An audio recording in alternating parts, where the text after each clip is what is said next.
All right. Good evening, everybody. My name is Carla Carter. I'll be the host for this evening session. We're not going to do a moderation or a scripture lesson because we have so much to cover tonight. We want to give more time for everybody to be able to get their reports done and presented. So we're just going to do the aims and a prayer. So Miguel, if you can do the aims for us, please. Okay. Good evening, everybody. Our aims. The constitutional objectives of the Institute are as follows. First, to help you find and know Yahweh as he really is and actually exists. Second, to form a nucleus of universal brotherhood of humanity in Yahshua Messiah without the distinction of race, nationality, sex, creed, caste, or color. Third, to investigate the unexplained spirit law, a so called law of nature, and the powers latent in man. Fourth, to encourage and promote the study of the scriptures, comparative religion, psychology, philosophy, modern practical and occult science. Fifth, to extirpate current superstition, skepticism, and ignorance. Six, to learn, know, and understand the operation of Yahweh's eternal purpose through the dispensations and ages. Seven, to discern and avoid being deceived by Lucifer, the serpent, the devil, the dragon, or Satan and his demons operating the mystery of iniquity on earth through the dispensations of time. Eight, to earnestly contend for the common salvation and faith which was once delivered unto the sons or children of Yahweh. Ninth, to make known that Yahweh from the beginning ordained that there is no other name given among men whereby men must be saved, saving the name of Yahshua the Messiah. Tenth, to inherit eternal life now in the kingdom of Yahshua Messiah with the hope of immortal glorification and a new earth state. Our watchword is peace, and our slogan is speak the truth. We have prayer by Miss Miranda Gonzalez.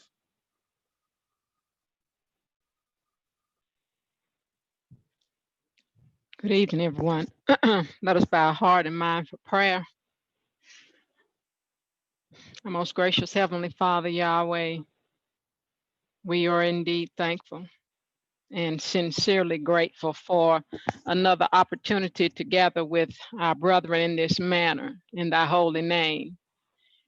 We are thankful that you have provided this means of our gathering together with the brethren to hear, share, and partake of those things that you have revealed to us through this basic and foundations sessions. We're thankful that you have constantly instilled in us thy way and showed us in these sessions more and more of your divine purpose and plan. And we thank you for your long suffering, your mercy, and your grace in this last day and time for the sons. And we ask you tonight, as always, to uplift us, keep us uplifted in those things that you have already shown us and the things that you will reveal unto us. And let us hear, share, and partake of this vision and revelation. These and our blessings we ask in thy son's name, Yahshua the Messiah. Let us all say, hallelujah. Hallelujah. All right. Let's see. So let's get started, guys. I know we got several of you that are going to actually give your presentation. So who all, I know Mike, Miranda, are you presenting tonight? Yeah, I am. Miranda, Janet, Mike. You know what? I'll just do it this way. Whoever wants to go first can go first. You guys have up to 15 minutes, please, Okay. and respect the time limit.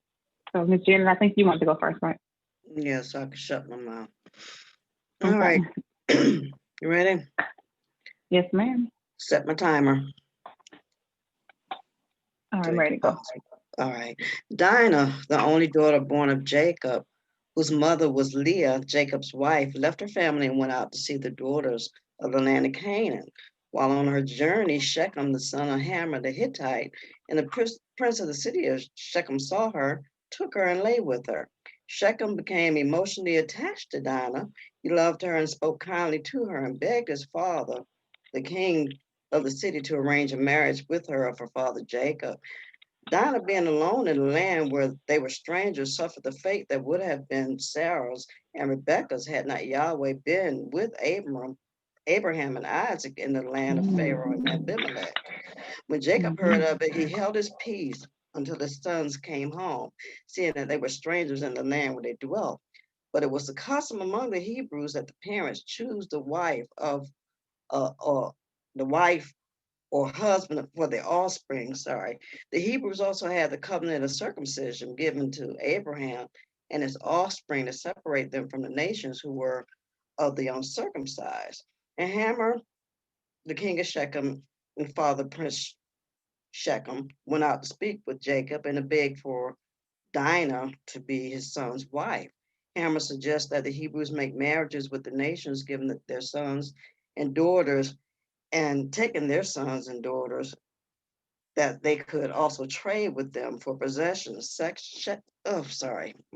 Shechem then pleads with Jacob and Dinah's brothers, begging to find grace in their eyes and promise them to give whatever they say for her.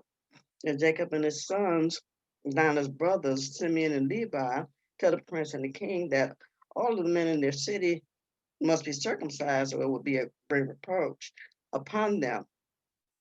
Hamor and Shechem consented and convinced the men in the city to be circumcised, thinking that they would absorb all that Jacob had and his possessions would become theirs. So they all were circumcised. But on the third day, while they were still sore, Simeon and Levi came into their city with their swords and slew all the men and took Dinah, their sister, from the house of Hamor and out of the city of Shechem.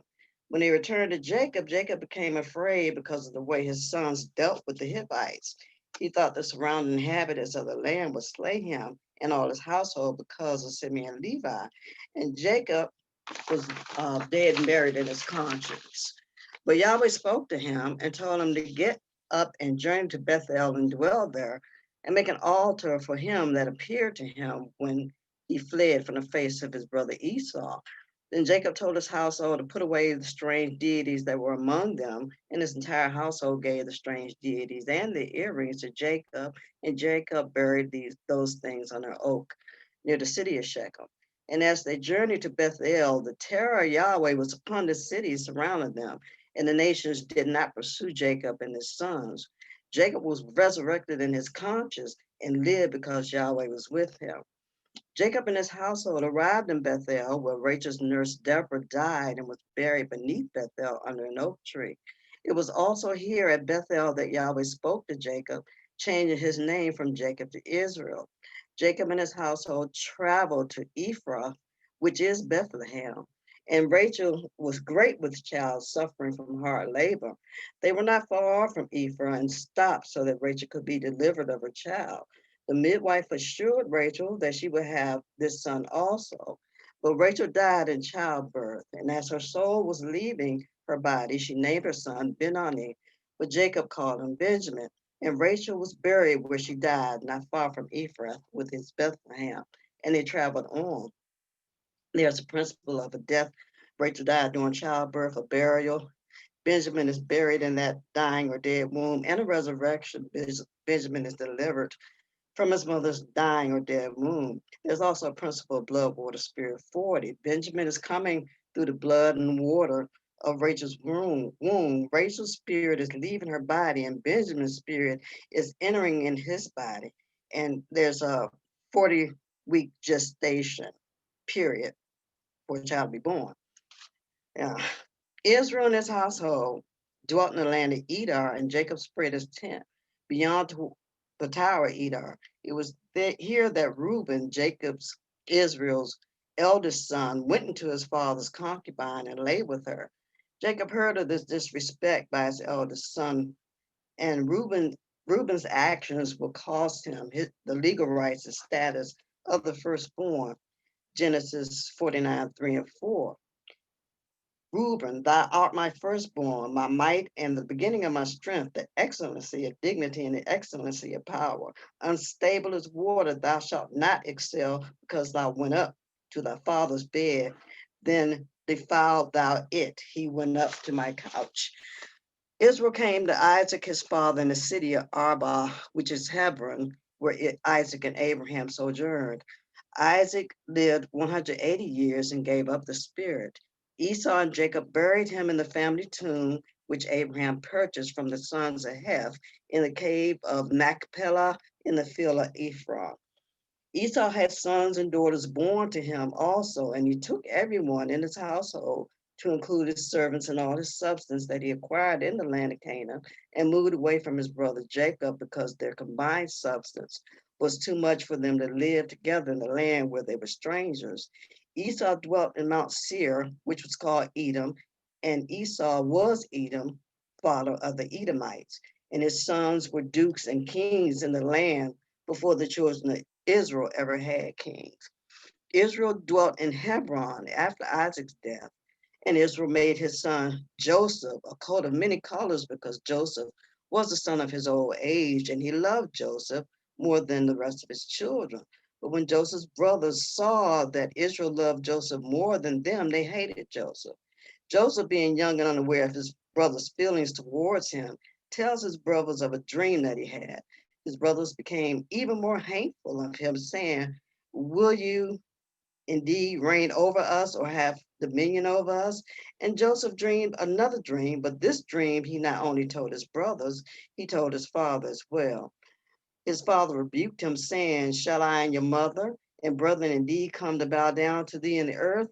Joseph's brothers envied him, but his father observed or contemplating the saying, because that because what Joseph said was an echo to Israel of the blessing to the firstborn that Isaac gave to him when he thought he was Esau. Genesis 27:29. Let the people serve thee, and nations bow down to thee.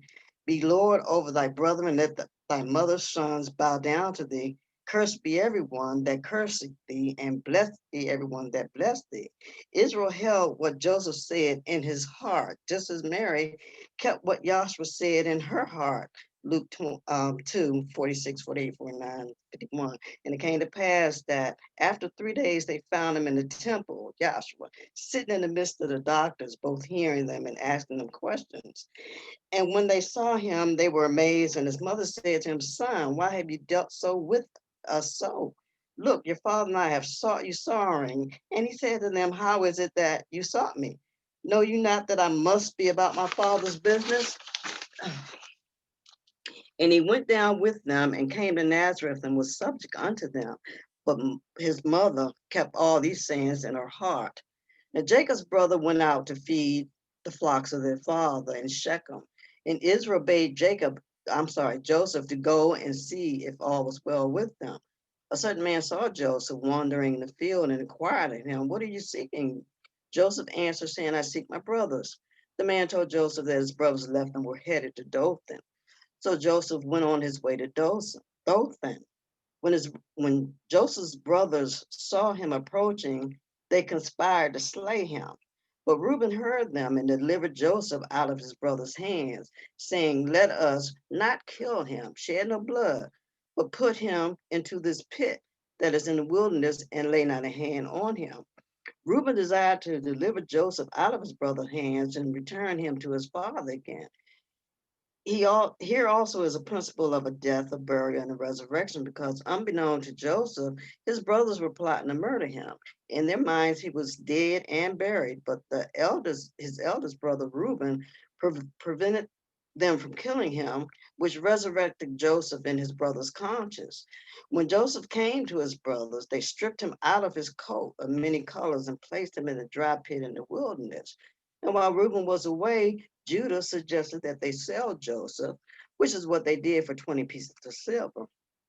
When Reuben returned and looked in the pit, he found Joseph gone. He tore his clothing and went in search of his brothers to tell them that Joseph was gone, and asked them where would he go, because Joseph was his responsibility as the eldest.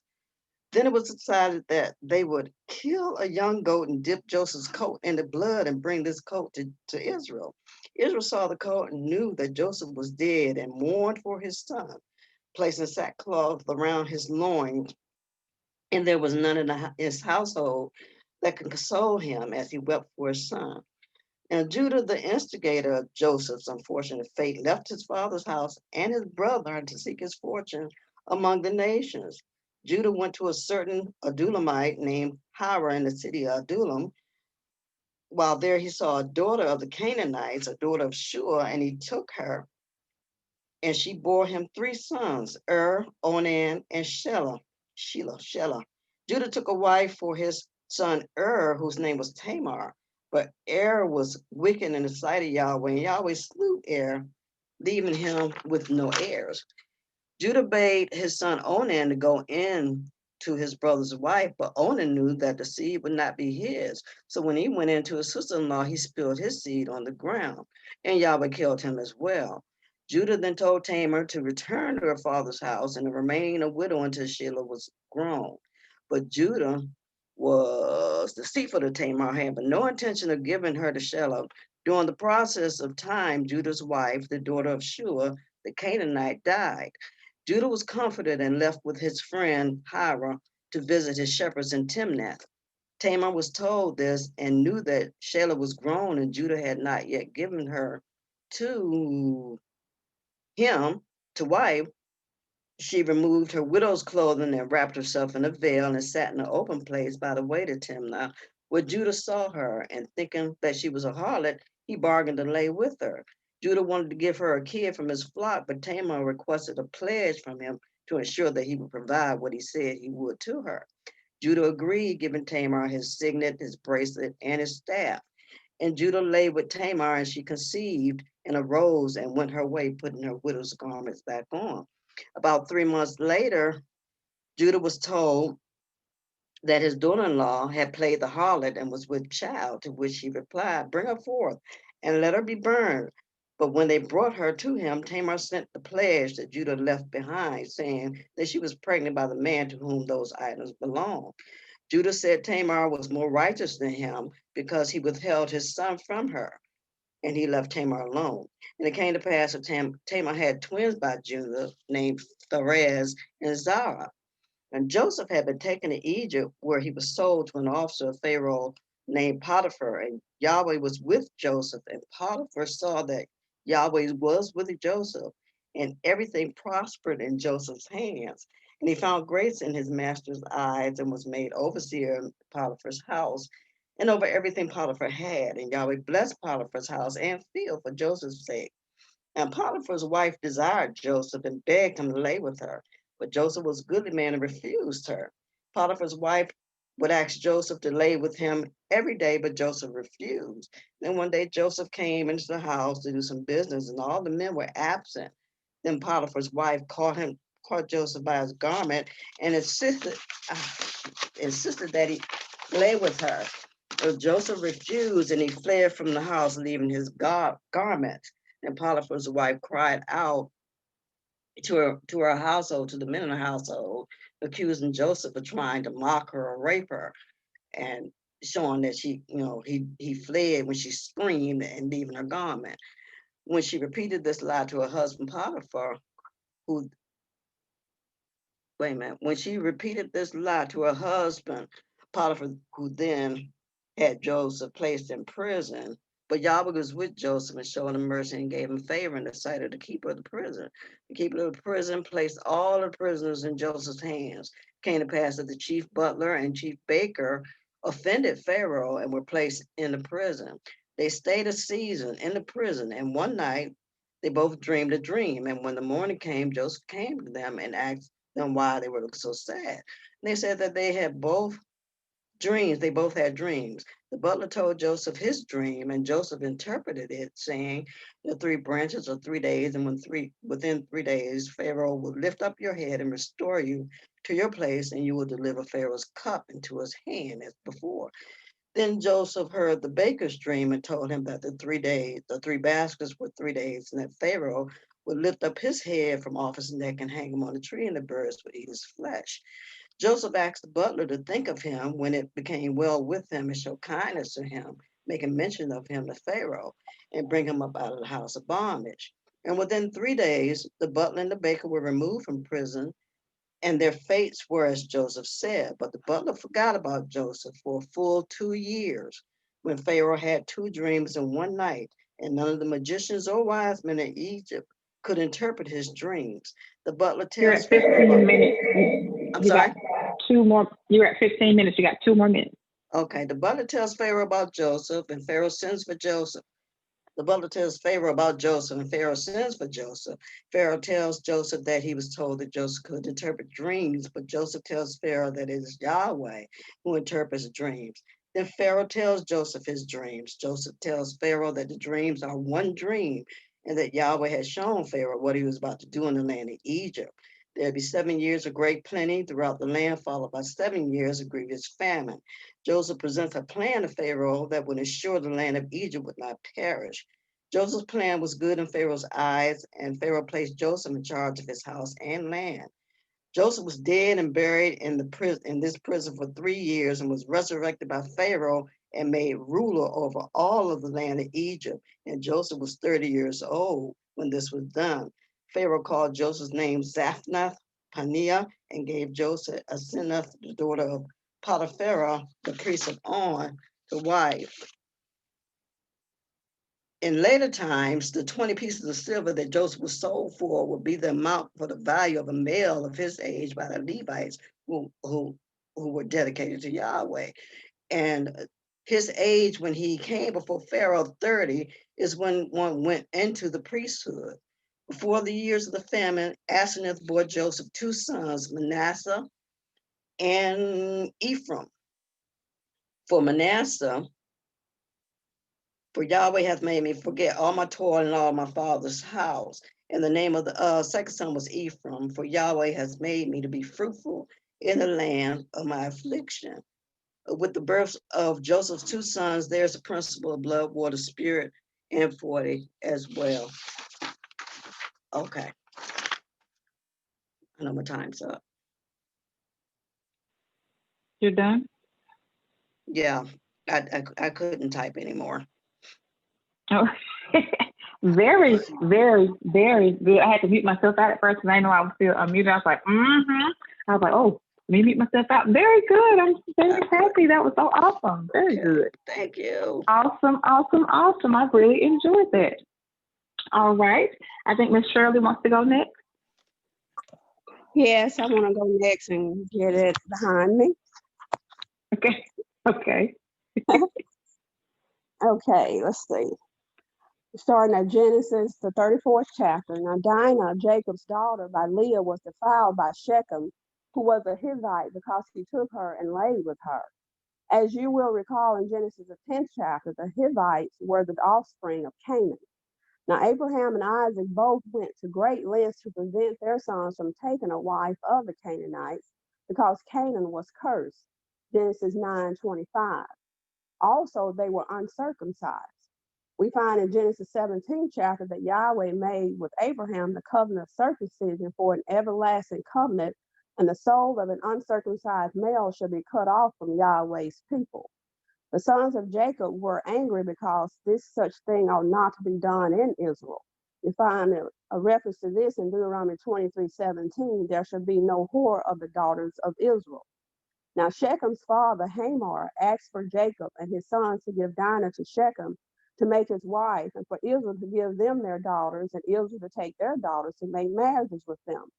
Deuteronomy 7 chapter clearly goes against their request. It states, when Yahweh shall bring thee into the land whither thou goest to possess it, and hast cast out many nations from before thee, and this included the Hivites, thou shalt not make marriages with them, nor give thy daughter unto his, nor his daughter unto his son, nor his daughter shalt thou take unto thy son. Thus the sons of Jacob answered Shechem and Hamor deceitfully and told them that they would consent if all of their males were to be circumcised. And they agreed, and every male of their city was circumcised. And on the third day, when they were sore, two of Jacob's sons, Simeon and Levi, Dinah's brethren by Leah, slew all of the males and took Dinah out of Shechem's house. And Deuteronomy 2nd chapter also states that when Yahweh shall deliver them before thee, thou shalt smite them and utterly destroy them. Thou shalt make no covenant with them, nor show mercy unto them. This also shows the death, burial, and resurrection principle here. The death is the blood from the circumcision, barriers with the men being in pain and couldn't move, and also Dinah being held captive in Hamor's house. And on the third day, she was taken out of their house, which points to a resurrection. And Jacob was troubled with Simeon and Levi because he would be loathed among the inhabitants of the land, and they would come together and destroy him and his house. Even so, Elohim instructed Jacob to go up to Bethuel and dwell there. So they journeyed, and the cities round about them did not pursue after them, because the terror of Elohim was upon the city. Thus the fear of Jacob was put to rest. Jacob built an altar when he came to Bethuel, as he was instructed by Elohim, and he called the place Bethuel, which means house of El, because there Elohim appeared unto him on three different occasions. First, in Genesis 28 chapter, when he fled from Esau, his brother, and Yahweh appeared unto him and blessed him. Second, Genesis 32nd chapter, after he left Laban's house and was preparing to meet Esau, his brother, and he wrestled with the angel, and Elohim blessed him and changed his name to Israel. Now, where we are now is the third time. Elohim appeared unto Jacob again and blessed him that his name, and told him that his name shall not be called Jacob anymore, but Israel shall be thy name. Elohim also reaffirmed with Jacob the covenant that he made with Abraham and Isaac. The three times that Elohim appeared unto Jacob points to the divine pattern of the supernal nature of Yahweh. These three are one, which points to the Father, the Son, and the Holy Spirit. Also note that Elohim appeared unto Jacob twice and told him that his name would be changed to Israel. Both incidents correlate with 2 Corinthians 13:1 and Deuteronomy 19:15. In the mouth of two or three witnesses shall every word be established. And as they journeyed from Bethuel, Rachel travailed in hard labor and died while giving birth to her second son, Benjamin. And it came to pass that Isaac died in Hebron in the land of Canaan at the age of 180, and his sons Esau and Jacob buried him. Now Esau, who was Edom, father of the Edomites of Mount Seir, went to dwell in Mount Seir, which is interpreted the field or the country of Edom. You find this in Genesis 32:3. He did this to move away from his brother Jacob because their riches were too great for them to dwell together, and the land couldn't support them because of their cattle. Now Yahweh has set this so to coincide with the fact that Amalek was a descendant of Esau. And as shown in Joshua 17 chapter, the Amalek was the first nation to make war with Israel after they came up out of Egypt. And Yahweh swore that he would have war with Amalek from generation to generation. Therefore, Esau couldn't dwell with Jacob because, as Yahweh has shown, that Esau represented the mystery of iniquity and Jacob the mystery of righteousness. And as stated in Romans the 8th chapter, the carnal mind is at enmity against Yahweh. Now Jacob dwelt in the land of Canaan, and his son Joseph, being 17 years old, was feeding the flock with four of his brethren. Now Joseph was loved by Jacob more than all of his brethren because he was the son of his father's old age, and his father made him a coat of many colors, and his brethren hated him when they saw that Joseph was loved more by their father. Note that Yahshua the Messiah prayed to the Father, Yahweh, in John 17:24, for thy love is me before the foundation of the world. Also note that the sun in the heavens is figurative of Yahshua, the true sun, and you will find that using a prism, the light of the sun can be broken up into the spectrum of its seven colors. Now Joseph dreamed dreams, and when he told them to his father and brethren, they interpreted it to mean that Joseph would have dominion over them, and that they would bow down to him in the earth. And his brethren envied him and hated him even more for his dreams and his words. Now Paul states in Galatians 4:16, have I therefore become your enemy because I tell you the truth? But, however, his father kept the matter in his heart. And it came to pass that Israel sent Joseph to Shechem to check on his brethren who were there feeding their father's flock. And Joseph found them in Dothan. And when they saw him, even before he came near them, they conspired against him to kill him. Joseph's brethren, with the exception of Reuben and Judah, wanted to kill him. The two of them is another correlation of in the mouth of two or three witnesses let a matter be established, because they didn't kill Joseph.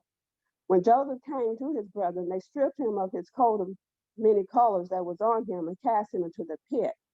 Yahshua Messiah was also stripped of his garment after he was delivered to be crucified. And they sold Joseph for 20 pieces of silver to a company of Ishmaelites who carried Joseph into Egypt and sold him unto Potiphar, the chief executioner to Pharaoh. Thus Joseph's brethren betrayed him and sold him for 20 pieces of silver, just as the Messiah was betrayed by Judas for 30 pieces of silver.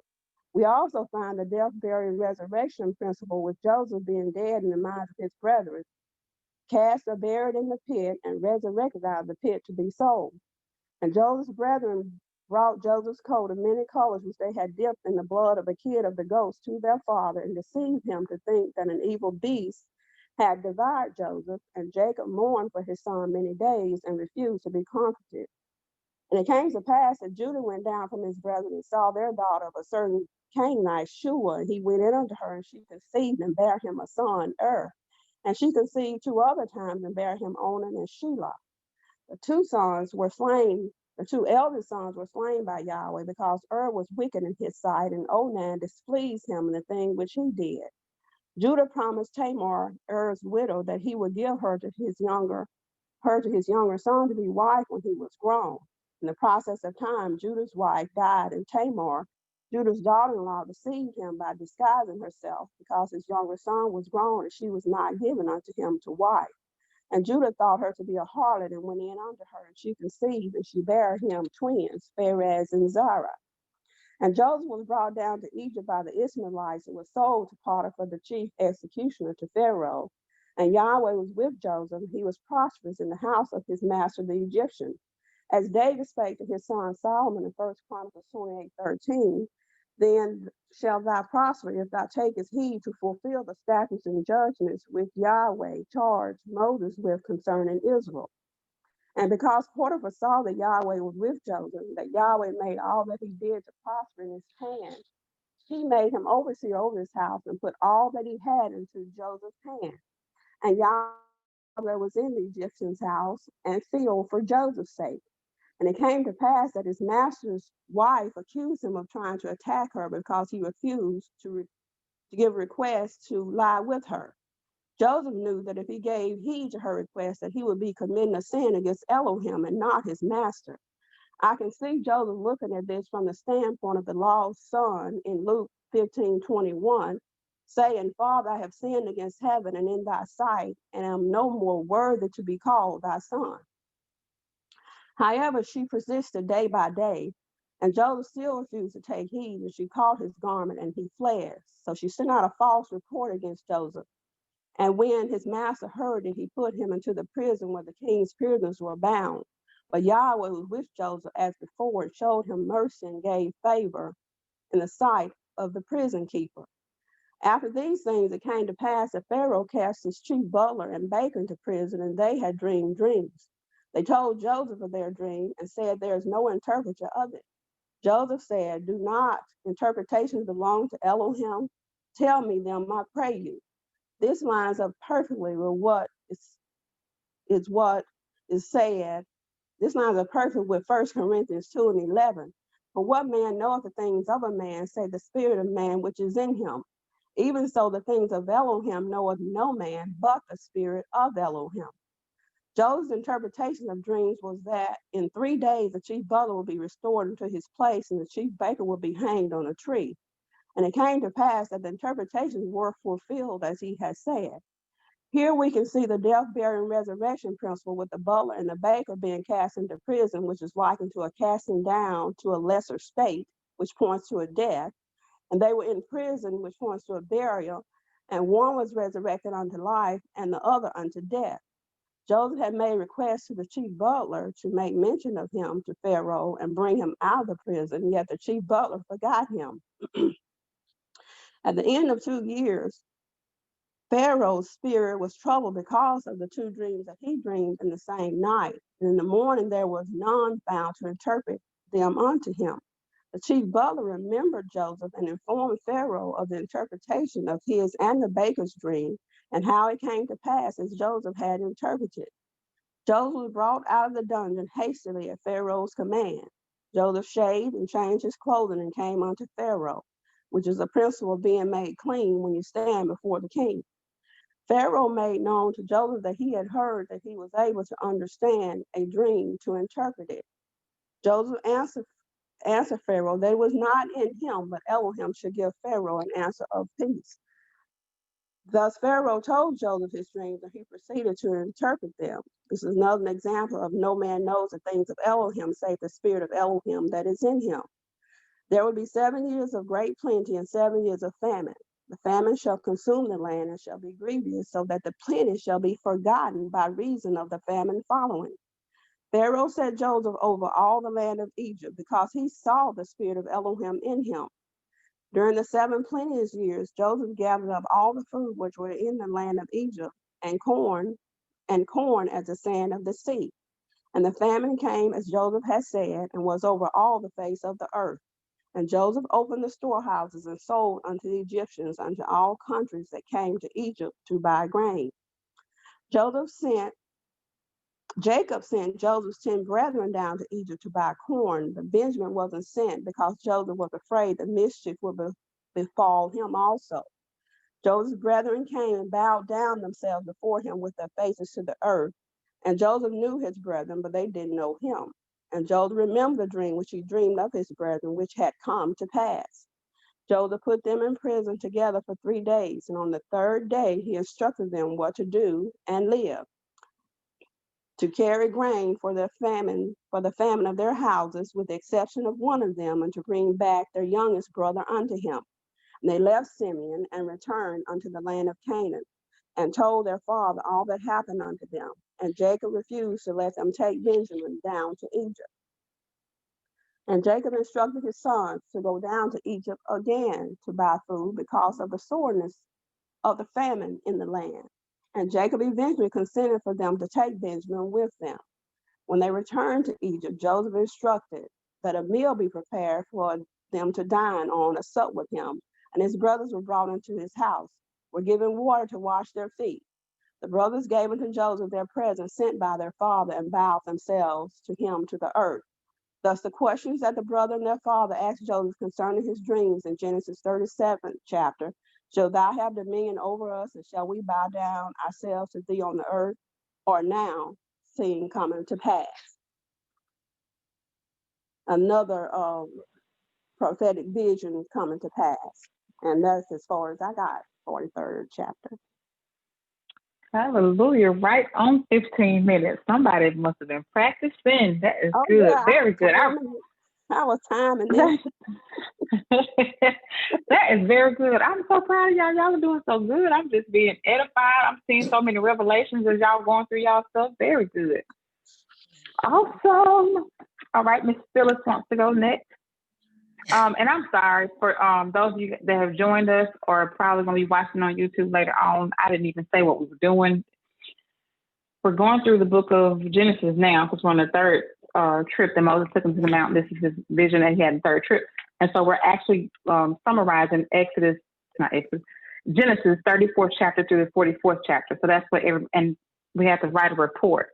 And it had to be written to try to train our minds to stay on the line and keep on the same line and things like that, and kind of stay focused. But you have 15 minutes to get everything in. And so it's like training to compact everything in about 15 minutes testimony. So that's what we're doing. All right, Miss Phyllis, it's your turn, darling. Okay, I didn't get a chance to practice this, but here I go. Okay, chapter 34 starts off with Jacob's daughter Dinah being defiled or raped by Shechem, the son of Hamor, the Hivite, prince of the country. Shechem told his father to get him this damsel to be his wife. Jacob and his sons heard that Shechem had defiled Dinah. They were grieved and very upset because of the disgrace that took place by Shechem with Dinah. Hamor told them his son's soul longs for Dinah, and he prayed that Jacob gives him to wife, and that they could make marriages with their daughters, and their daughters with his daughters. Also, they could dwell in the land and trade, and anything that's asked for a dowry and gift would be given for Dinah. The sons of Jacob answered deceitfully because they had defiled Dinah, their sister, and said they can't become one with them unless every male become as they are, which is circumcised. Circumcision is a blood covenant given to Abram from Yahweh after he changed his name to Abraham. And this would be an everlasting covenant to Israel, Genesis 17. So then they would exchange daughters and they would become one people. They agreed, and every male was circumcised in the city. And on the third day, when all the men were sore, Simeon and Levi, Dinah's brethren, took their swords and slew all the males, including Hamor and Shechem, and took Dinah out of Shechem's house. They spoiled the city and took their livestock, everything in the field, their wealth, their little ones, wives, and all that was in the house they took captive because Shechem treated their sister like she was a harlot. The 3 days here are these men at the peak of their pain in the circumcision. Number 3 is a complete cycle into itself. It is by the pattern 1, 2, 3. Unity of the Spirit, Yahweh Elohim Yahshua. After which is number 4, which means change. What they did troubled Jacob and Elohim.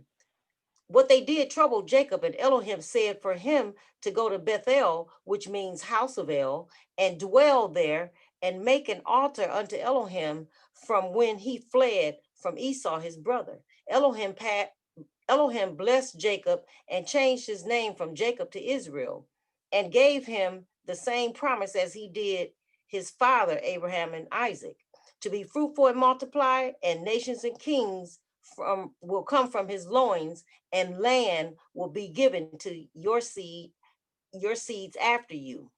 Rachel, who Jacob loved, travailed and had hard labor and died. That's a death principle.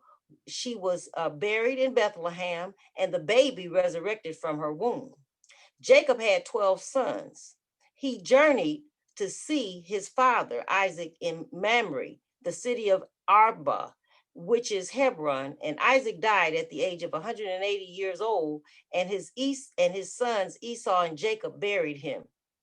Esau and Edom took wives from Canaan, a Hittite, and a Hivite, also Ishmael's daughter. They had children, and Esau took his family and his substance and went into the country from the face of his brother Jacob into Mount Seir. Esau is the father of the Edomites.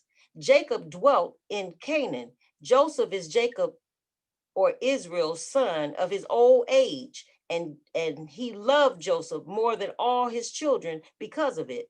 And he made him a coat of many colors. Joseph at age 17 was feeding the flock with his brothers and came to his father with their evil report. They knew their father, they knew their father loved him more and hated Joseph for that. Joseph was a dreamer and dreamed they were binding sheaves, and his sheaf stood upright, and their sheaves made obeisance or bowed to his sheaf. He told his brothers the dream. They said, "Shall you reign over us?" And they hated him even more because of his dreams and his words. Joseph had another dream that the sun, moon, and 11 stars made obeisance to him. And he told his father and his brother, and his father rebuked him and said, "What is this dream? Shall I, your mother, and your brothers all bow to the earth to you?" His brothers envied him, but his father observed his words. Now Israel sent Joseph to check on his brothers that went to feed his flock in Shechem, and told him to bring him word of how they were doing. When he got there, a man told him they left and went to Dothan. Joseph found them there, and when they saw him afar off, they conspired to kill him. They wanted to slay him because of his dreams. They wanted to put him in a pit and say a beast devoured him. But the oldest brother, Reuben, heard and said, "Let's not kill him. Put him in a pit in the world, and us, so that with his father again, so he could be with his father again." However, Joseph got them got them, and they stripped him out of his coat of many colors and put him in a pit that had no water in it. They saw some Ishmaelites. They were carrying their goods down to Egypt, and Judah said, let's sell him to the Ishmaelites instead of killing him and concealing his blood. So they lifted him up out of the pit and sold Joseph to the Ishmaelites for 20 pieces of silver, and the Ishmaelites brought Joseph to Egypt, into Egypt. When they put Joseph in the pit, that was the type of death, because surely he would have died from no food or water. The pit was a type of burial, and when they drew him out of the pit, that was a resurrection. And when they lifted him, he ascended to the Ishmaelites. And it was for 20 pieces of silver, just as Joshua was delivered for 30 pieces of silver, Matthew 26:15. They took Joseph's coat and killed a goat and dipped it in the blood, brought it to their father, and they said they found it, and Jacob rent his clothes and mourned, and he refused to be comforted. Jacob wept for him, just as Joshua wept for Lazarus in John 11:35. The Midianites sold him in Egypt to Potiphar, an officer of Pharaoh. After this, Judah went from his brothers. Judah went from his brothers and had 3 children with Shua. He took a wife for his firstborn, named Tamar. Was wicked, so Yahweh killed him. Judah told his son Onan to go in unto his brother's wife and marry her and raise up seed for his brother. But Onan knew the seed would not be his, so he spilled it on the ground after he went in unto his brother's wife. And Yahweh killed him also. Judah told his daughter-in-law, Tamar, to remain a widow at her father's house until his youngest son, Shelah, is grown.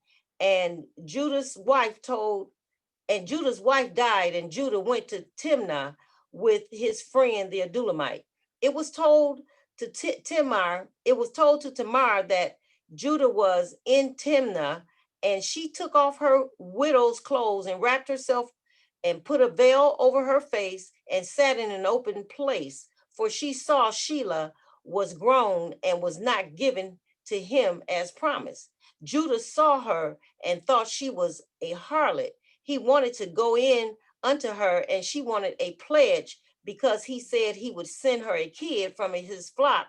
So he gave her his signet ring, cords, and his staff, and she conceived. Judah sent the kid, but the Adulamite couldn't find her. 3 months later, it was told Judah that Tamar played the harlot and was the child by whoredom. She said, by the man whose things these are, am I with child? And she had the signet, the cords, and the staff. And Judah acknowledged them and said, she has been more righteous than he, because he gave her not to Shelah, his son. She had twins, and she travailed, and one put out his hand, and the midwife bound a scarlet thread on the hand, and he drew back his hand, and his brother came out first. The midwife said, this breach be upon thee. This breach is likened to the breach of promise that Judah had with Tamar, saying he would give her his child once he grew up, and he took it back. And that's why the child took his hand back, the breach. And the second child came out first. Back to Joseph. He was brought down to Egypt to Potiphar, officer of Pharaoh. However, Yahweh was with Joseph, and he prospered him even in the house of his master, the Egyptian. His master saw that Yahweh was with him and made all that he did prosper. Joseph found grace in his sight and made him overseer over his house, and all that he had, he put into his hand. Yahweh blessed the Egyptian's house for Joseph's sake, also in the field. His master's wife wanted to lie in bed with him, and he refused. When there was no man in the house, she caught him by his garment, and he left it in her hand and fled and she lied on Joseph and said he wanted to lie with her, and Joseph's master put him in prison. But Yahweh showed mercy and gave him favor with the prison keeper. Joseph was a director of whatever took place in the prison. Yes, he was with him, and whatever he did, Yahweh made prosper. After this, the chief butler and the chief baker of the king of Egypt offended their master, the king. So he put them into prison where Joseph was. These two men both dreamed a dream, and Joseph saw them that they were sad, and they said they dreamed a dream, and there is no interpreter of it. Joseph said to them, do not interpretations belong to Elohim? He asked them to tell him the dream. The butler said there was a vine, and in the vine 3 branches. It budded, blossomed, and clusters brought forth grapes. Pharaoh's cup was in his hand. He took the grapes and pressed them into Pharaoh's cup and gave the cup to Pharaoh's hand. Joseph said, the 3 branches are 3 days. Pharaoh will restore, and you shall deliver Pharaoh's cup into his hand as before when you were his butler. And he asked him to think on him and make mention to bring him out of the house of bondage, because he was stolen away out of the land of the Hebrews, and there he had done nothing to be put into that dungeon. The vine and the branches reminded me of John 15:5. I am the vine and you are the branches. He invited them. And okay, he invited them, and I and him bring forth much fruit. Oh, okay, I messed up the scripture. Nothing without you. You can do nothing without me. The fruit comes forth from the blossom. The number 3, Joshua, is 3 days in the tomb and rose the 3rd day, the 3rd part of the day. Also, Matthew 26:50, Joshua was innocent with no sin, and they took him. For the baker's dream, he had 3 baskets of bread on his head. In the uppermost basket, baked food. The birds ate the food out of the basket. And Joseph said, the 3 baskets are the 3 days, and Pharaoh will hang you on a tree, and the birds will eat your flesh. And on the 3rd day, Pharaoh lifted up or resurrected the chief's butler and baker, and restored the chief butler, and he gave the cup to Pharaoh, and he hung the chief baker. The chief butler did not remember Joseph. 2 years later, Pharaoh had a dream. The dream was he stood by the river. 7 fat cows were feeding. Also 7 lean cows came up out of the river and stood by the fat cows. So Pharaoh woke up. The second time he dreamed, 7 ears of grain came up on one stalk, and fat and fair, and 7 thin ears sprung up after them. The 7 thin ears devoured the 7 fat ears, and Pharaoh awoke. His spirit was troubled about the dream. He called for the magicians. The wise men, he told them the dream, but none could interpret it.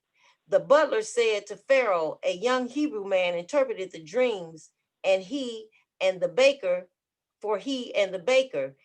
and Pharaoh sent for Joseph. They cleaned him up and put him before Pharaoh. Joseph said, it is not me. Elohim shall give Pharaoh an answer of peace. Pharaoh told Joseph. You're at 15 minutes. You're at 15 minutes. You got 2 more minutes. Okay. Pharaoh told Joseph his dream. For Pharaoh's dreams, Joseph said, the dream is one. Elohim has shown you what he is about to do. The 7 good cows and 7 years are the 7 good ears, and 7 years, the dream is one. The 7 thin ill cows came up after them are 7 years, and the 7 empty years blasted with the east wind, 7 years of famine. There shall be 7 years of plenty and 7 years of famine. That's why the dream was double, because it's established by Yahweh Elohim. So he told Pharaoh to look for someone wise to set them over the land of Egypt, and told him how to take care of the business with the 7 years of plenty and the 7 years of famine. And Pharaoh chose Joseph, and he took off his ring and put it on his hand and made him ruler of all the land of Egypt, and said that he is Pharaoh, and without him no man can lift up his hand or foot in all the land of Egypt. And he changed his name and called him from Joseph to Zaphaneth Paneah, and gave him a wife. Joseph was 30 years old when he stood before Pharaoh the king. Joshua was 30 years old when he started his ministry. Joseph was the type of Joshua. So I guess I'll stop there. Maybe that's 2 minutes.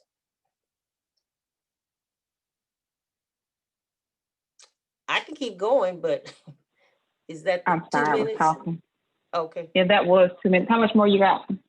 Oh, well, Is it I a did lot go all the more? way to 30. I did go all the way to 34. So yeah, it's not very much more. Is it a No. lot though? Like it's gonna be more than like 2 more minutes? Oh yeah, it'll be more than 2 minutes. Okay. Well, let me give everybody else time to get theirs out then, Okay, yeah. because it's we more still than got 2 some more minutes. people that got to get their 15 minutes in. We only got about 4 more. We got room for 4 more people. So Mm-hmm. let me try to No get them in real quick. No problem. Very good. I Thank saw you you. trying to get your principles in there, your blood, water, spirits, and your death, burial, resurrections, and all that. Very good. Yeah, but I Y'all are was just trying. I just was very doing too much. So this week, so I was trying to help with that funeral. So I couldn't even finish the way I wanted to. I didn't even proofread. So I'm sorry. No, you did fine. You did really good. Very good. All right. Who wants to go next? I guess I'll I guess I'll try. I Okay. don't know if I'm gonna get finished, but I'll try. Yahweh is constantly showing that Israel is his chosen people. In chapters 34 to 44, he demonstrated that even though Shechem, the son of Hamor, took Dinah and said that he loved her, for the scripture said this, that this thing ought not to have been done.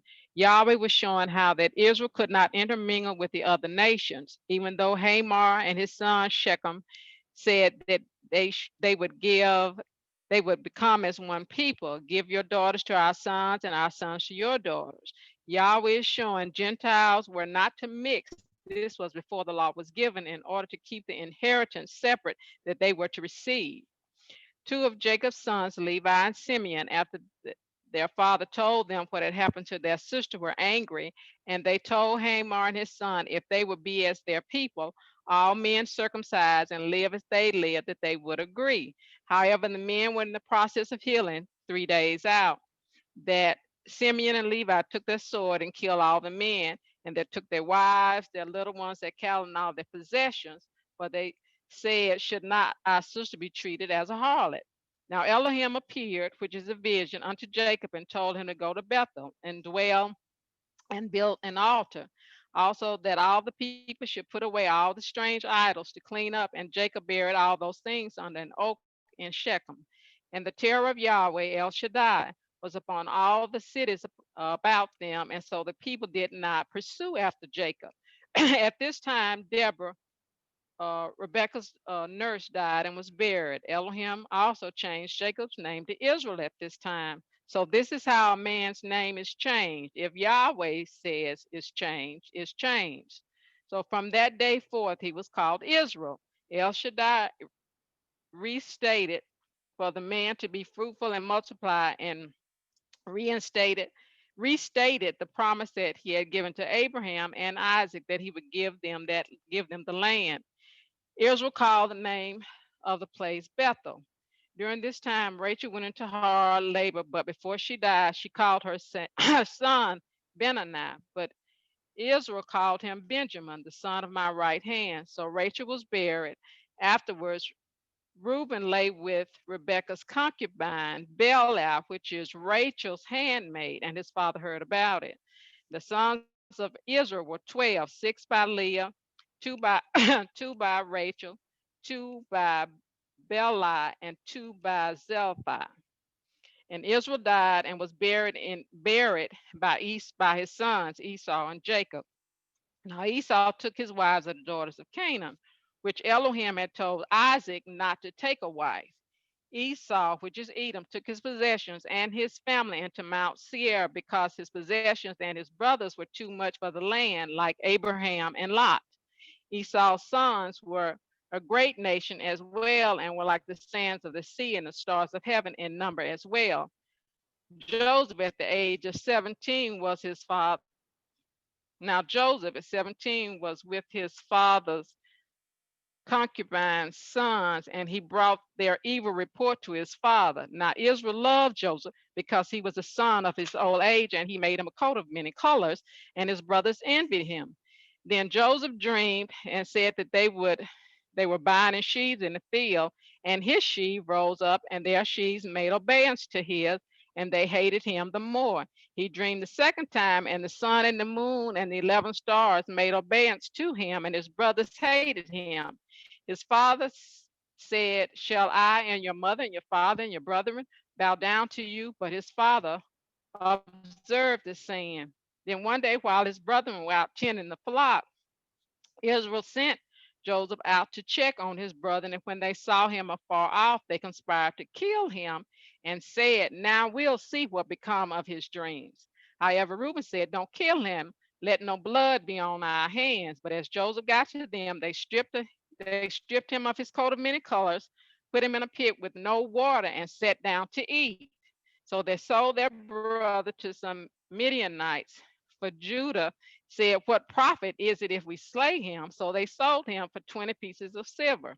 When Reuben returned and Joseph was gone, Reuben rent his clothes, but they took Joseph's coat of many colors, killed the goat, and stripped and dipped Joseph's coat in it, took it back to their father to identify, and their father said a wild beast had devoured him, which they, his brothers, were beasts.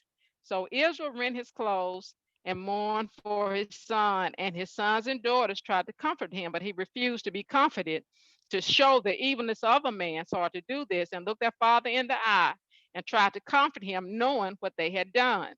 So the Midianites took Joseph down to Egypt and sold him to Potiphar, chief of the executioners.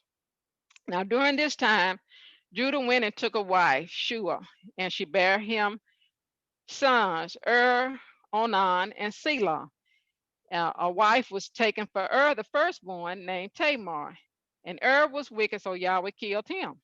So it was said to Onan to go into his brother's wife and bring forth seed. But he knew the seed wouldn't be his, so he spilled it on the ground, and Yahweh killed him. So Tamar was told by Judah to remain a widow and go to her father's house until the youngest Sheila was grown, and he would give her to him. Now Judah's wife died, and Judah was confident and went up to his sheep shearers, and it was told Tamar. So Tamar saw that Sheila was grown, and they had not given her to him. So she took off her widow's clothes, went and sat in an open place. Judah saw her, but her face was covered, and he asked her to come in to her. She asked, "What would you give me?" And he said, "A kid of the flock." She further asked, "What would you give me for a pledge?" And he gave her his signet, his cords, and his staff. He gave it, and she conceived, and she arose and went her way, and put her widow clothes back on. Then Judah sent the kid by his friend, but the woman could not be found. He asked, "Where is the harlot that was?" Asked the people of the city, "Where is the harlot that was by the way?" And was told that there was no harlot. But then after 3 months, it was told that Tamar had played the harlot and was pregnant. So Judah sent for her to be burned. So he told her father by the man. So she told her father-in-law, "By the man of whom these things belong, am I pregnant?" And they belong to Judah. Then he said that Tamar was more righteous than him. So Tamar had twins One put his hand forth, and a scarlet thread was put on his hand, but he put back his hand, and his brother came out.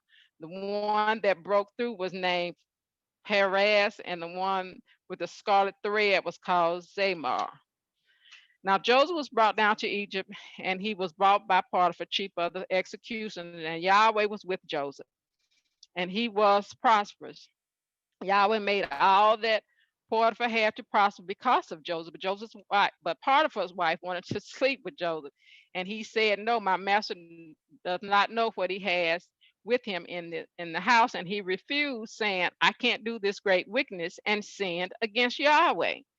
So she continued to press him to lay with her, and she tore a garment, and he ran out one day. So she told the men of the house, "Look what he has brought this Hebrew in to mock us," and laid and laid Joseph's garment up beside her until her husband came and repeated the story, saying she cried out, and he ran and left his garment. So Joseph was thrown in prison for something he had not done, but El Shaddai was with him, and he was made the director of the prison. So Yahweh was really with him. Then one day, the chief butler and the chief baker of the king of Egypt was thrown into prison for offending the king. They had been there about 3 months, and both had dreams that troubled them. Joseph asked, "Why are you so sad?" And they said they had dreams. Joseph told them, "Do not interpretations belong to Elohim? Tell me your dream." The butler said there was wine, and there was three branches, and they budded and blossomed, sprang forth the clusters of ripe grapes, and pressed them into Pharaoh's cup, and he gave the cup to Pharaoh. Joseph told him that in 3 days he would be restored to his office and serve the king again, but remember me. So since the butler's interpretation was good, for the baker, the for the baker who So since the butler's interpretation was good, the baker asked to tell Joseph his dream. And he said he had 3 baskets of fine bread on his head, and the birds ate the bread out of the basket. So Joseph told him in 3 days his head would be lifted up, and he would be hanged on a tree, and the birds would eat the flesh, and each man's dream came to pass in 3 days. After 2 years, Pharaoh had a dream. 7 years, seven fat cows, seven lean, and the lean ate up the fat and didn't get any bigger. And he dreamed the second time. 7 fat ears of corn, seven lean ears, and the lean ears ate the fat and didn't get any bigger. And this dream troubled Pharaoh, so he sought out his magicians to interpret, but none could. Then remembered the butler, there is one. So Joseph was brought out, shaved, changed his clothes, and brought to Pharaoh. Joseph said, it is not in me. Elohim shall give Pharaoh an answer of peace. He told Joseph the dreams, and Joseph said, the dreams are one, and Yahweh hath shown Pharaoh what he is about to do. 7 years of plenty, and then 7 years of famine. The famine will be such that the years of plenty would be forgotten.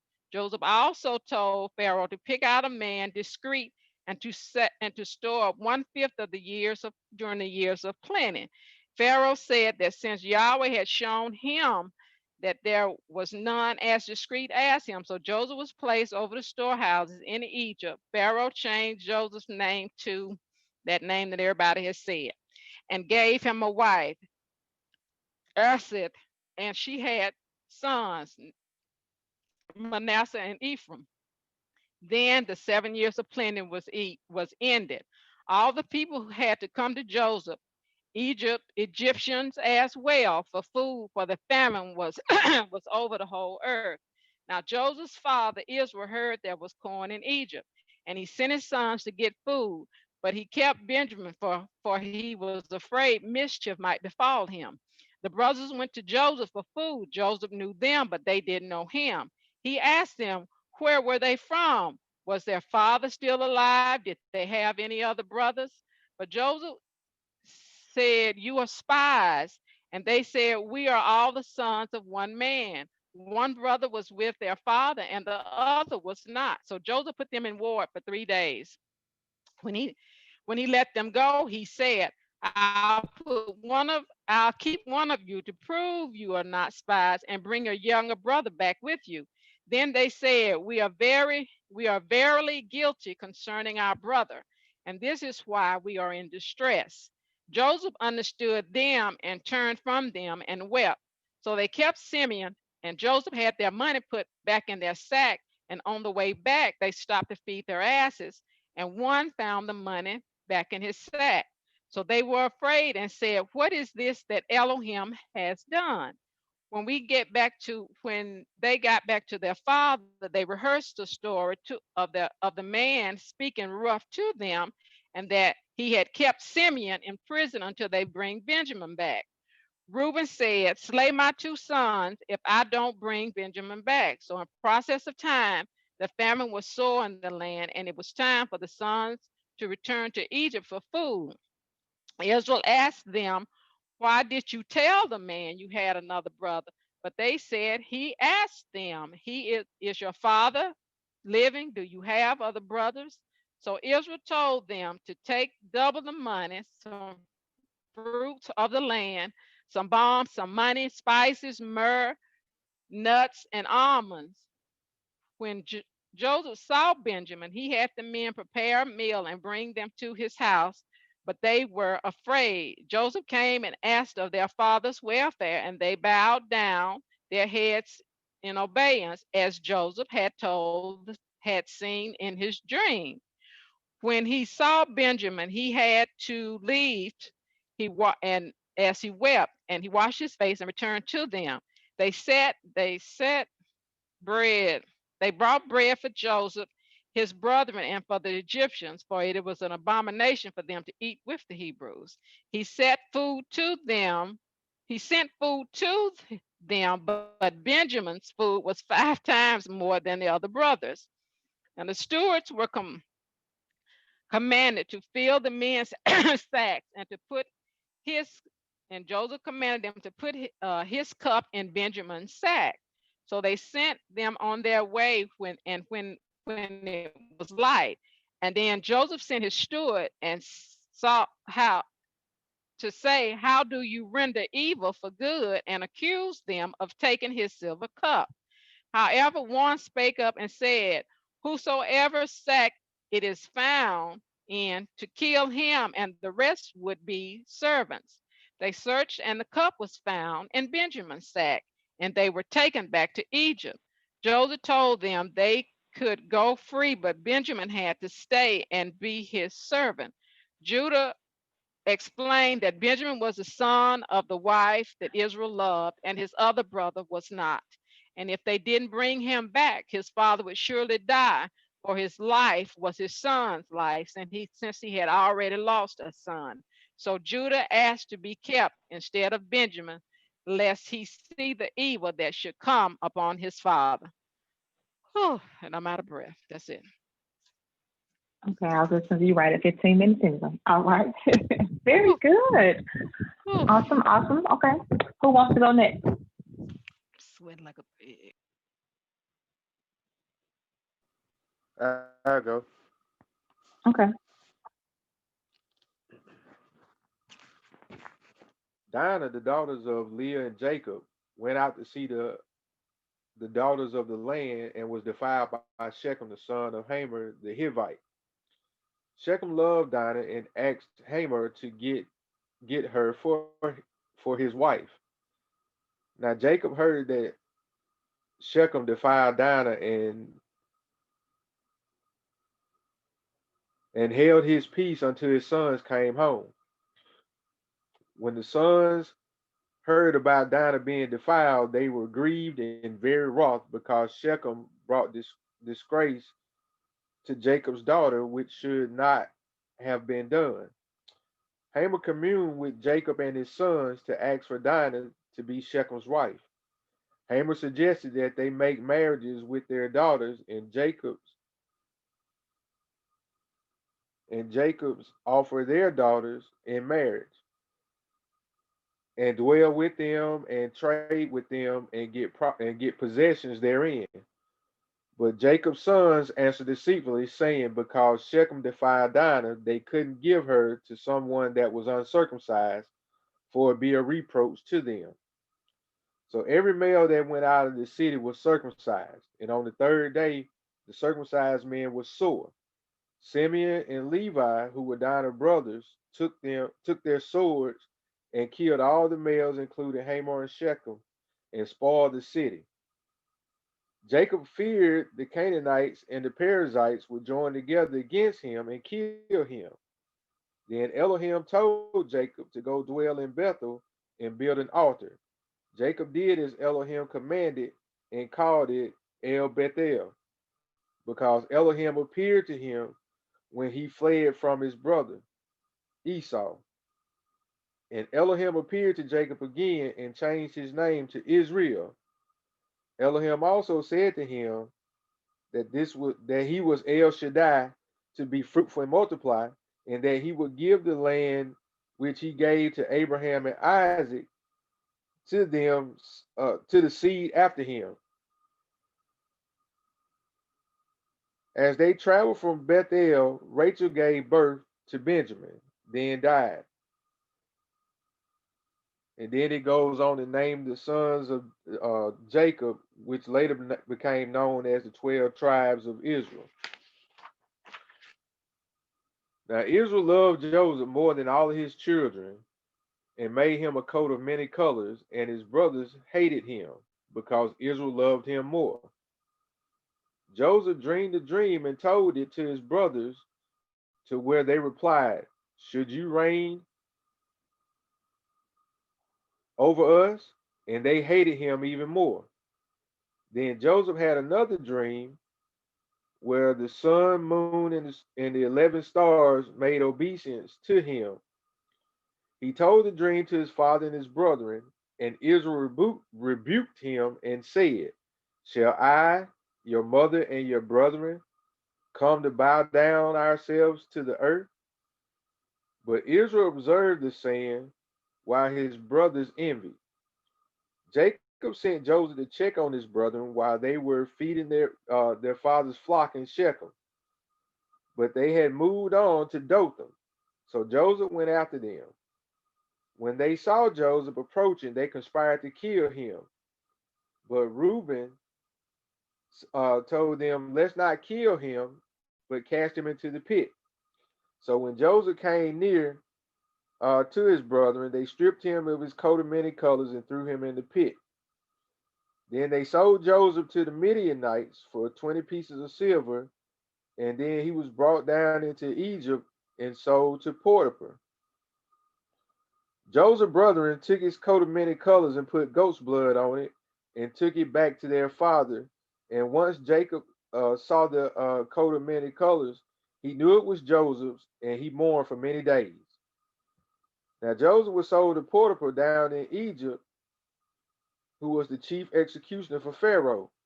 Now Yahweh was with Joseph and made him a prosperous man in Potiphar's house. Joseph was made overseer over everything that Potiphar had. However, Joseph was a very handsome man, and Potiphar's wife wanted Joseph to lie with her, but he refused, and she continued daily to persuade him to lie with her, but he refused, answering that doing so would be a great wickedness against Elohim. One day Joseph went in to do his business, and no other men were in the house, and Potiphar's wife caught him by his garment and asked him to lie with her. He refused and ran out. She lied to Potiphar, saying Joseph tried to lie with her, and when she screamed, he left out, leaving his garment. This angered Potiphar, leading him to cast Joseph in prison. However, Yahweh was still with Joseph, and he was made keeper of the prison. This is where Joseph met the butler and the baker, who both had dreams and were sad because they didn't know what they meant or anyone to interpret the dreams for them. To which Joseph replied, "Do not interpretations belong to Yahweh? Tell me your dreams." The butler and the baker both told their dreams to Joseph, and he told them that the butler in 3 days would be restored to his position, and the baker in 3 days would be hanged, and the birds would eat the flesh off his head. Joseph told the butler to remember him, but he forgot. 2 years later, Pharaoh had a dream in which 7 fat cows were eaten by 7 ill-favored and thin cows. And the ill-favored cows didn't get any bigger. He had a second dream to where he saw 7 fat ears of corn were eaten by 7 thin ears of corn blasted by the east wind, and they didn't get any bigger. Pharaoh called all of his magicians and wise men of Egypt, but none can tell him what these dreams meant. Then the butler remembered Joseph, and Pharaoh sent for Joseph and told him, I heard you understand dreams. And Joseph replied, it is not me. Elohim shall give you the answer of peace. Pharaoh tells Joseph both of his dreams, and Joseph proceeds to tell Pharaoh that the dreams are one, that there will be 7 years of plenty and 7 years of famine, and that Pharaoh needs to place a wise and discreet man to appoint officers to gather all the food in the good years and the corn to lay in the cities. And Pharaoh says, can we find such a man who has the spirit of Elohim in him? Pharaoh tells Joseph, since Elohim has showed you all these things, then there is none as discreet and wise as you. And he places Joseph second in charge in all of Egypt. During the 7 good years, Joseph gathers corn as the sands of the sea. Now, before the famine, Joseph had 2 sons, Manasseh and Ephraim. And when the 7 years of famine came, it was in all the land, but there was bread in Egypt. So when Jacob saw that there was food in Egypt, he sent his 10 sons down to Egypt, but he kept Benjamin with him. So they traveled to Egypt to buy food. And when Joseph saw his brother, he knew them, but they didn't know him. So Joseph told them that they were spies, and they said that they were true men, and they were there to buy food. So he told them to go get their brother and bring him back to prove that they were not spies. And he bound Simeon and had their money restocked to their sacks without them knowing. And as they traveled back to Canaan, they found that the money was in their sacks, and they feared because they thought that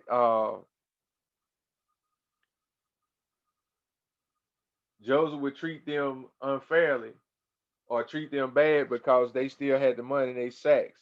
And so when they returned back to their father, they told him what happened, and he asked them, why did they tell him that they had a brother? He told that he specifically asked them, did they have another brother, and was their father still alive? And so they just answered the questions that they were asked.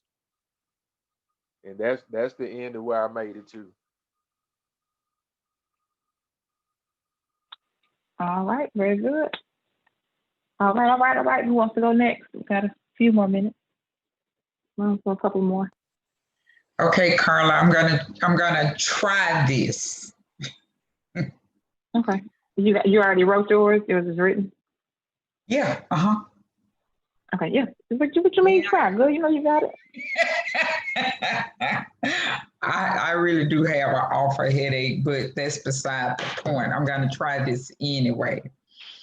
Okay. Okay. If I could read my own writing. Okay, starting at the 34th chapter. And well, first I want to back up because we know that when Yahweh made that promise unto Abraham, then he made Abraham separate himself from his familiars. And so you see that when the 34th chapter picks up, it talks about Shechem defiling Dinah, who was the daughter of Jacob. And he did this, and it was pointed out that even though he went in unto her, they were not married. So Yahweh was showing that that was in disobedience, because he had gone in unto Dinah and they were not married. And this thing angered Jacob. So when when Dinah's brothers came in from the field, then he told them of what had happened to their sister. So the brothers and Jacob were angered at this thing, as how their sister had been handled. So, and you see that Shechem was not circumcised. So then, I think it was Simeon and Levi got their swords, and they had told Shechem and Hamor that what they would do was they should become as they were, and they should be circumcised. But you see, they spoke to them deceitfully. So what Simeon and Levi did, they slew Shechem and Hamor and all of the males, and they took all that they had, all of their goods, their wives, their children, and everything, and they took that. And so let's see what I got here. After Jacob's sons killed the men of Hamor and Shechem as well, that was a killing of the flesh. And you see, it was after that Yahweh changed, because you see, I can't read my own writing. After the flesh was killed off, Yahweh changed Jacob's name to Israel. And you see, it goes on, Rachel died giving birth to Benjamin. Now, when she was on her deathbed, she called her son Ben-Noni, which means son of sorrow. But then Israel changed his name to Benjamin, because he said he was the son of his right hand. So Isaac died at the age of 180 years old, and Esau is Edom. And then it goes on, Israel had the 12 sons, and Israel loved Joseph more than all of his children, because he was the son of his old age. So Israel made Joseph a coat of many colors, and that was an outward show of his love for him. And because of that, his brothers envied him, and they hated Joseph because of his father's love for him.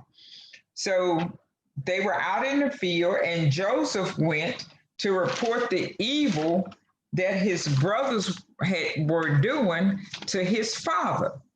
So Joseph dreamed dreams and told his brethren and his father of the dreams that he had had. And in the dream, he told them that they would bow down and in obeisance to him. So his brothers envied him the more. Now his brethren envied him, but his father Israel kept a saying in his heart. And the brethren asked, "Will you reign over us?" So Israel sent Joseph out to look for his brethren. And while Joseph was out roaming, he met a man, and man asked, what was he looking for?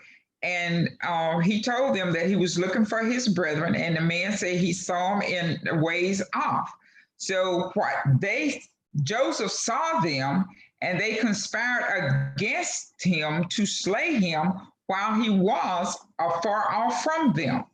Now, when they made the plan to kill him, Reuben, which was the eldest, interceded and delivered Joseph out of the hands of his brethren by saying, "Why are we going to do this?" So instead of them killing Joseph, Joseph was sold to the Midianites for 20 pieces of silver. And I noticed that was 10 pieces short of what Judah sold the Messiah for. So what they did was they put the blood of goats on Joseph's new coat. Now Israel could not be comforted in this. And then the Midianites sold Joseph unto Potiphar, an officer of Pharaoh, who was the chief of the executioners. Now, I done skipped. Wait a minute. Let me get my pages right. Now Yahweh was with Joseph, and he was a prosperous man. Now when he was sold unto Potiphar, he put him over all that he had in his house. The only thing that Joseph was not in charge of was Potiphar's wife. So Potiphar's wife saw that Joseph was a good-looking man. He was good-looking in stature and his countenance. So she desired to lie with him, but Joseph refused her. And day after day, she wanted Joseph, but Joseph refused her each time. So when Joseph went in to do his business and she saw that there were no men in the house, she grabbed Joseph's clothing and she told the men that Joseph had tried to lie with her, and she refused him. And then she began to scream out loud, and Joseph ran out. Therefore, she had his clothing in her hand. Now, Joseph was a dreamer of dreams because Yahweh was with him. So now when Joseph was thrown in prison for something that he had not done, then there was a butler and a baker that was also placed in prison because they had offended Pharaoh. Now, in this, when they had their dreams, they were telling Joseph, where Joseph noticed the sadness of their countenance, and he asked them, why were they sad? And the butler told him of his dream, and he also said to him that he was in the dream. Now Joseph interpreted the dream and told him that his head would be lifted up and he would be restored to his place as was before. And Joseph told the butler to remember him when he was restored to his place. Then the baker also had a dream, and he told Joseph of his dream, but Joseph told him that his head would be lifted off, that he would die. He would not be restored to his place. So time goes on, and then Pharaoh has a dream. 2 years had passed by, and Pharaoh had his dream. And then the butler remembered that there was one, because none of Pharaoh's men could interpret his dream for him. So Joseph interpreted Pharaoh's dream, and he told him that the dream he had was one dream, and it was going to be 7 years of plenty, in which he was to store up the food in all of the storehouses, and it would be 7 years of famine. Now, during the 7 years of famine, and it did happen just as Joseph told him that it would happen. So now when the famine happened, Jacob sent his sons to Egypt for grain. All the people in all the land had to go to Egypt for food, but more specifically, they had to go to Joseph for food, for he was the governor over the land, and he sold food to all the people. Now, when Jacob sent his sons down into the land of Egypt for food, they too had to go to Joseph. Now, keep in mind, Joseph was their younger brother. Now, when they came in, Joseph knew who his brothers were. However, they did not know who he was. So Joseph began to talk to them, but Joseph spoke to them through an interpreter. So he told them that they were spies, and they began to try and convince Joseph that they were not spies. And he asked them specifically about their brethren, and they said that we all be the sons of one man. There's one more of us that's yet with our father, and there is one that is not. The one that they thought was not was the one that they were speaking to. So now Joseph knew what they were saying when they began to discuss among themselves because of the wickedness that they had done to Joseph. It's why this thing is happening to them now. So Joseph told them that one of them need to go back to their father and bring their younger brother back to him. So Simeon was placed in the ward and he was kept down there with Joseph. But then when you go on and look at it, then you will see that in the beginning, when Reuben had told them that they should not shed Joseph's blood. So then when you look at when the Messiah came in and being born to Joseph, then you see just like Joseph spoke to them through an interpreter, when the Messiah was speaking to his disciples, he spake to them in parables, and he himself interpreted and told them what those parables were about. But that's about as far as I got with it. All right. Hallelujah, darling. Very good. All right. Carla, I will You just wanna- go real quickly, just with mine won't take Mhm. long because I didn't get a chance. But I'm not gonna go over a lot of stuff that everybody already went over, so mine will be real short. Okay, go Um, ahead. and I'm just gonna go over like some of the principles that Yahweh was showing me through it instead of summarizing what everybody else did. But okay, so what Yahweh was showing me over where when he was talking about the lineage of Israel and Edom, showing you, he said that Esau was Edom, and Yahweh took me over there to about who is this that cometh from Bozrah with his, garments dyed, how Joshua went over there and conquered, but that's who he was fighting against. And then over on Genesis 39th chapter, where he talks about Joseph, it says Yahweh was with Joseph and he was a prosperous man and he was in the house of his master, the Egyptian. So everything that Yahweh was with him, with no matter who came against him. So Yahweh was showing me, if Yahweh be for you, who can be against you? And also when Potiphar's wife was trying to lie with Joseph and Joseph refused her, but she just kept on and said day by day she was just going on, and that's how the adversary is. There is no fatigue to him that oppresses you. So the adversary won't stop. He's always coming at you just all the time. And Potiphar's wife ended up lying on Joseph and gave a false report. And Yahweh took me to Proverbs 6:16-19, where he said, 6 things Yahweh hates, yea, 7 things are an abomination: a proud look, a lying tongue, hands that shed innocent blood, a heart that devises wicked plans, feet that are swift and run into evil, a false witness who speaks lies, and one who sows discord among the brethren.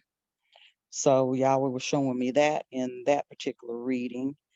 Then go over to Genesis 40th chapter, where Joseph was in prison because of the lie that the wife told. Pharaoh's wife told, and then he had the butler and the baker were down there, and Joseph interpreted their dream, and he told them, he said, when they told him, we have dreamed a dream and there is no interpreter of it. And Joseph said unto them, do not interpretations belong to Elohim? Tell me them, I pray you. So this took me to Proverbs 16:1, where it says the preparations of the heart in man and the answer of the tongue is from Yahweh. So Yahweh was showing then that he is the one that gave the dream, and he also, was the interpreter of the dream. The whole thing was from Yahweh. And let me see. Then, so when Joseph interpreted the dreams, of course, he was restored. And then Yahweh also showing those death, burial, and resurrection principles, because Joseph was resurrected back to being the ruler down there in Egypt. And then let's see. Also with Joseph interpreting the dream, I think Janet hit on this where he said, where there's no prophetic vision, a people perish. So if Yahweh wouldn't have had that dream interpreted by Joseph, then they were going to perish, because that's what the dreams were about, that there was going to be a famine in the land. There were going to be 7 years of plenty, 7 years of famine. But if Yahweh didn't cause Pharaoh to have that dream and then Joseph to interpret it, then they would have perished. But, all of this was according to Yahweh's purpose. He was fulfilling that he said to Abraham, that in his seed, he was, that his seed would be brought into a land that was not theirs and placed in the bondage. And then after a period of time, he would come in and deliver them out. So this was part of the purpose that Yahweh had set up in fulfilling the Abrahamic promise. And what else? Oh, also when Yahweh was showing me that when he set up Joseph down there, when he caused the famine in the land, that John 14:2 says, I go to prepare a place for you, that where I am, there you may be also. So Yahweh always goes and prepares the place for us. And he has prepared the place for us, meaning in the spirit now. Now we're in that spiritual understanding that Yahweh, which was the whole purpose, to bring us back to the spirit of the thing and not the flesh. And anyway, that's it for me, because that's as far as I got. Very, very good. Awesome, awesome, awesome. All right, thank you, ma'am. Handsome Mike, you want to bring that baby to me? Yeah, I'm bringing it to you now. Okay. Just 1 second.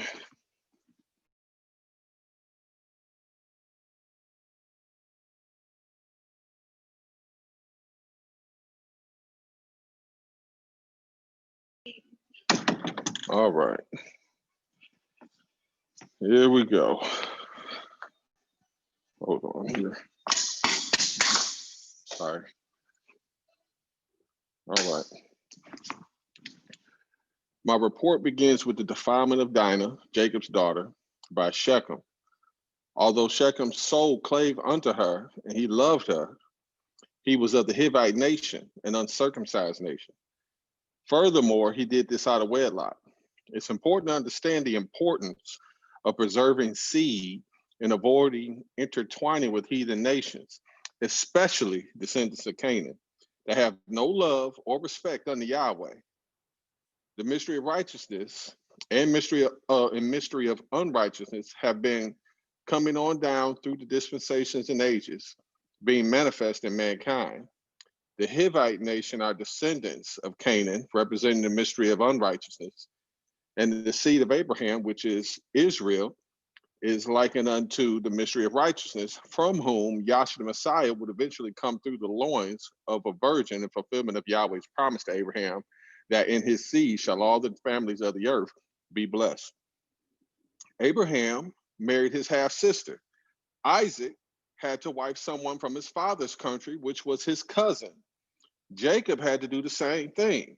All natural examples pointing to a greater reality, which is this: Yahweh, being spirit, is intelligence, knowledge, wisdom, understanding, etc.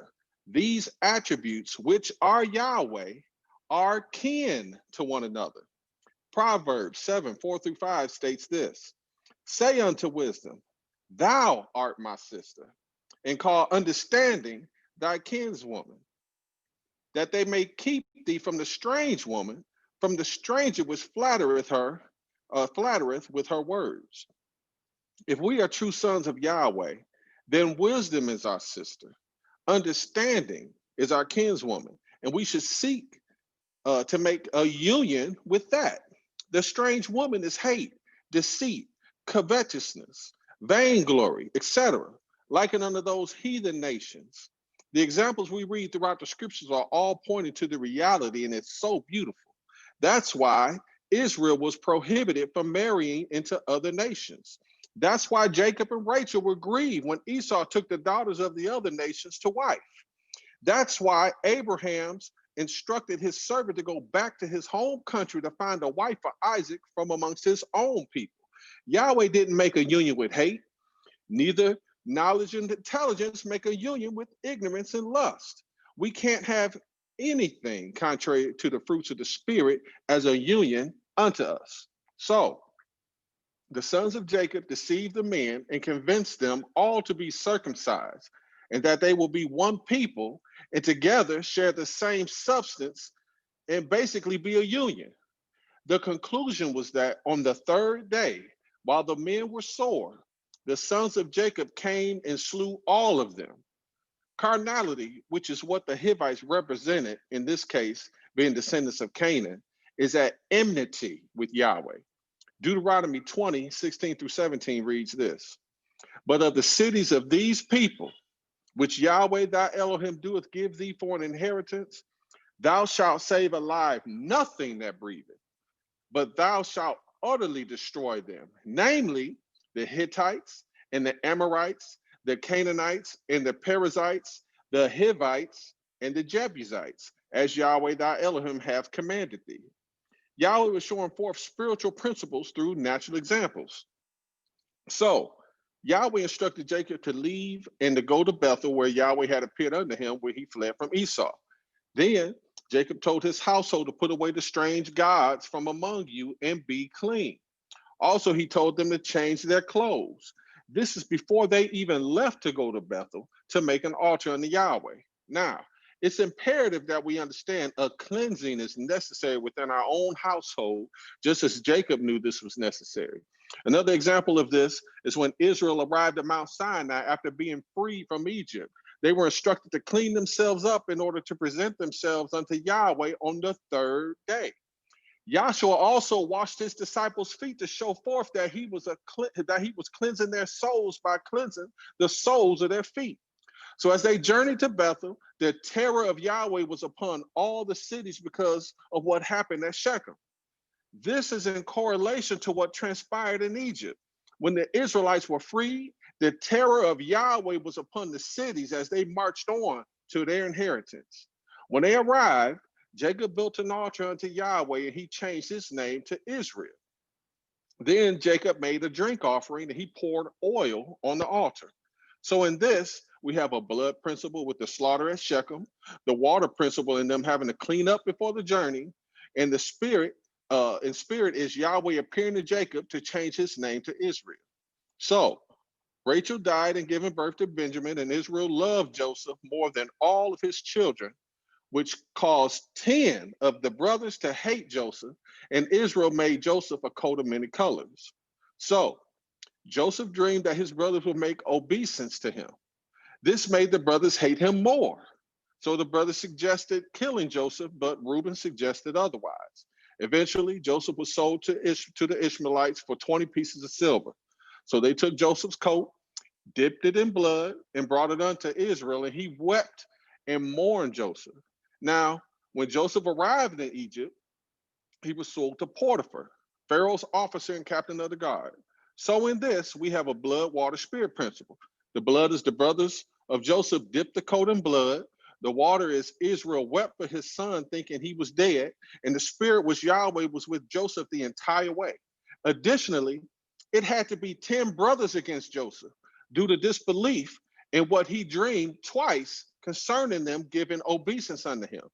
This correlates to when Moses sent spies into the land of Canaan. 10 gave a false report due to unbelief. This is why the letter J is in the 10th spot of the alphabet, which has deceived the world through unbelief. Now, Judah went into a daughter of a certain Canaanite woman and had a few children with her, 2 of which had died, one being exceedingly wicked, and Yahweh killed him, and the other went into his deceased brother's wife, supposedly to give seed to his brother, and he spit it on the ground in disobedience. So Yahweh killed him. This is all pointing to Yahweh refusing to make a union with the heathen nations, seeing that this woman was a Canaanite. The righteous lineage continued not through his sons, neither through the one that lived, but through Judah and Tamar, as she was righteous in what she did to receive seed from Judah. It was about 3 months before Judah realized she was pregnant with his seed. So in this, we have a death, burial, resurrection with Judah's sons being dead and buried, but the resurrection came with the seed continuing on with Judah and Tamar. And he found this all out 3 months later. So back to Joseph. He was sold to Potiphar, and Yahweh was with Joseph in so much that he prospered in everything that he did, and this was to Potiphar's benefit. So Potiphar's wife desired Joseph, and he refused her. She ended up falsely accusing him and forcing herself on him, and he was cast into a prison. Yahweh still had mercy on Joseph, and he found favor with the keeper of the prison. Joseph again prospered in anything he did, and Joseph was given responsibility of the prisoners. So it came to pass that Pharaoh's butler and baker had offended him, and they were thrown in prison. And Joseph was charged with them, and they continued a season in the war. So the butler and baker had dreamed a dream, and it troubled them. Joseph inquired and explained that interpretations belonged to Yahweh, and said to tell him the dream. So he interpreted that the butler would be returned to status in 3 days, but the baker would be killed in 3 days. He also went on to ask the butler to remember him, but the butler forgot. Now, Joseph was an innocent man, likened unto Joshua being innocent, wrongly convicted, and in prison for about 3 years. Afterward, Pharaoh had 2 troubling dreams, which the 2 he had in the same night, and none of his servants could interpret. So then the butler remembered Joseph, and he was called from prison and correctly interpreted that the 2 dreams are one. Yahweh shown it unto Pharaoh twice to show it is established by Yahweh. Joseph also explained that there would be 7 years of plenty, followed by 7 years of famine. So Pharaoh appointed Joseph to oversee the project and to govern all except the throne, because Pharaoh knew that Yahweh was with Joseph, and the Egyptians prospered because Joseph was with Yahweh. Now, so we have a death principle with Joseph family thinking he was dead. Burial was that he was in prison, and in the 3rd year, Joseph resurrected and became great in all the land of Egypt. I should also note that Joseph was a servant under 3 masters, the 3rd one resulting in his ascension to being Pharaoh's number 2. And he was 30 years old when he stood before Pharaoh, which beautifully points to Joshua beginning his ministry at 30 years old. There was a great famine in the entire world, and Joseph being 30 years old was a type of deliverer. And now there's a great famine in all the world, but it's not of food, but of hearing the word of Yahweh. Just as Joseph had to endure persecution, it was pointed to Joshua. Just as Joseph was a forerunner to save his people, Yahshua the Messiah is the first fruits in order to save his people. Joseph had to be offered up by his people to point to Yahshua having to be offered up by his people. Joseph had a coat of many colors. One might say it had many stripes of colors, and the brothers dipped it in blood. Yahshua the Messiah had received many stripes when he was beaten mercilessly, and he was covered in blood. Joseph's family didn't recognize him to be their deliverer, and neither did Israel recognize Yahshua the Messiah to be the Savior. Genesis 41:49 reads, And Joseph gathered corn as the sand of the sea, very much, until he left numbering, for it was without number. Joseph was gathering corn to put in the storehouse, likened unto Yahshua gathering the souls to be saved, and adding them unto the innumerable company of hosts in heaven. The corn has ears. This spiritually meaning that those that have ears to hear are put in the storehouse and saved. When Yahshua resurrected from the dead, they didn't recognize him when he came unto them. And in like manner, when Joseph was chosen as Pharaoh's number 2, Joseph's own brothers didn't recognize him because they thought he was dead, which is showing in principle a resurrection. So when Joseph revealed himself to his brothers, he wasn't mad at all because he knew and understood that he was sent to make a way for them to be delivered. I'm sorry, but I had to read further and put what happened in the next chapter on here. Genesis 45, 5-8 reads this.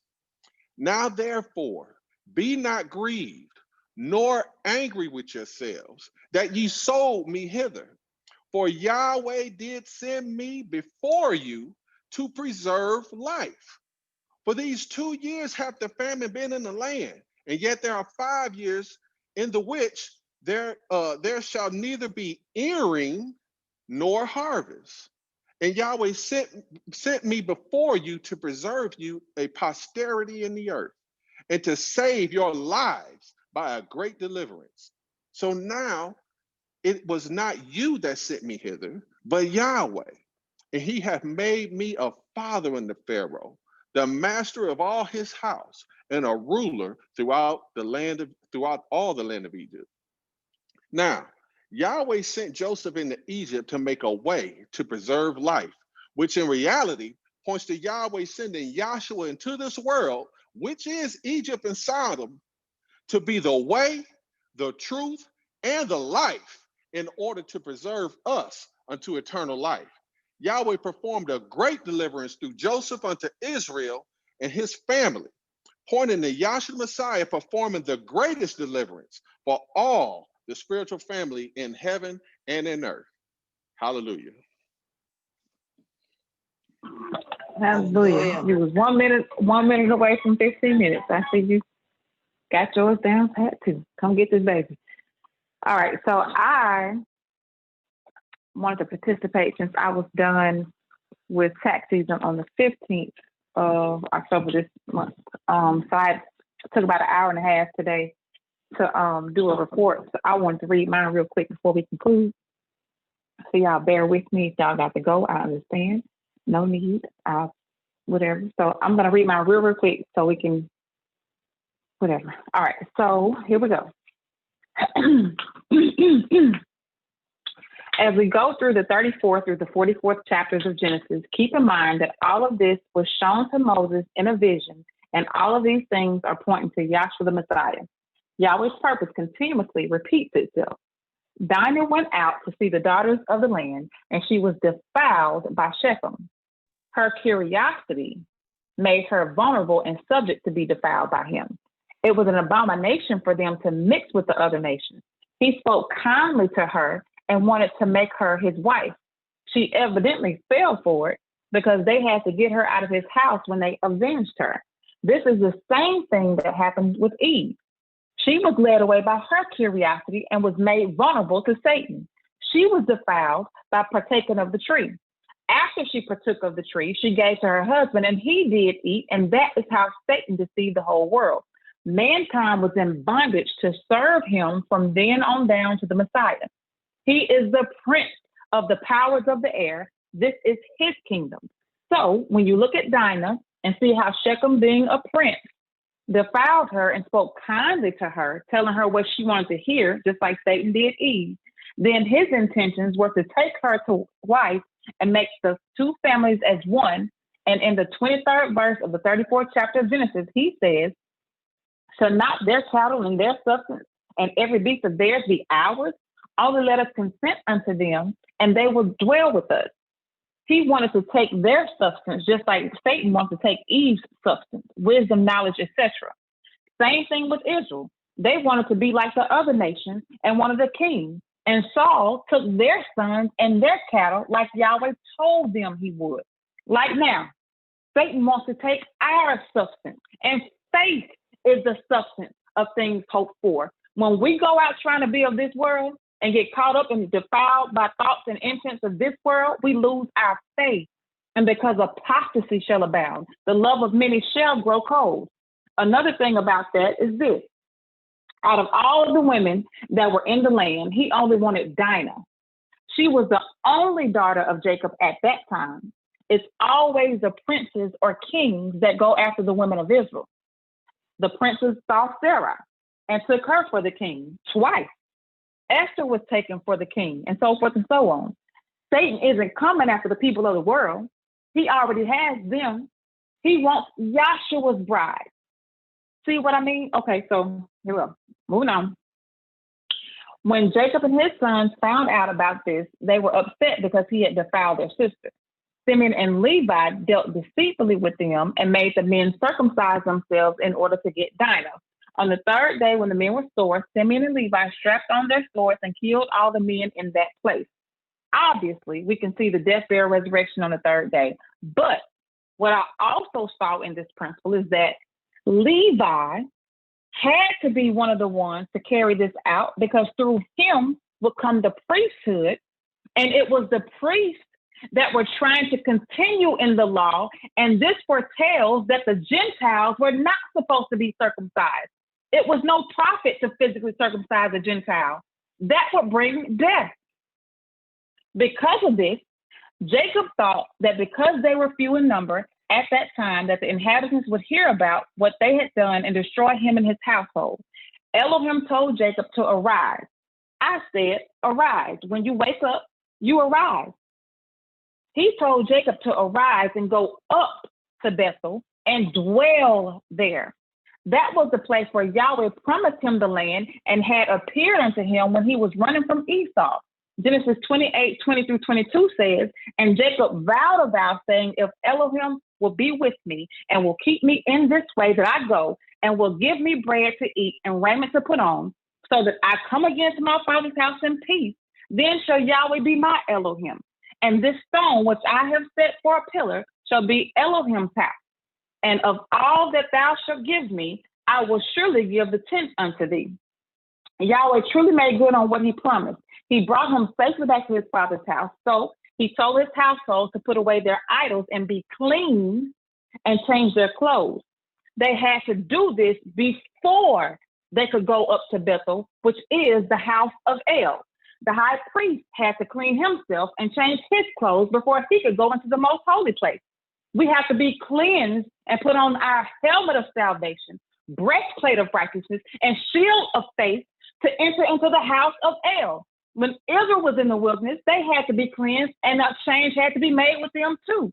They had to die out of the old Israel, or the old man, and change into the new before they could enter into Canaan land. Then Yahweh changed his name from Jacob to Israel, showing that a change has to be made. It was a round trip for him. It was a round trip for Moses in the mount. And after that, his face shone. It was a round trip for Abraham from that same place, Bethel. He made an altar in Bethel too. After Yahweh changed his name, Jacob said, surely Elohim is in this place.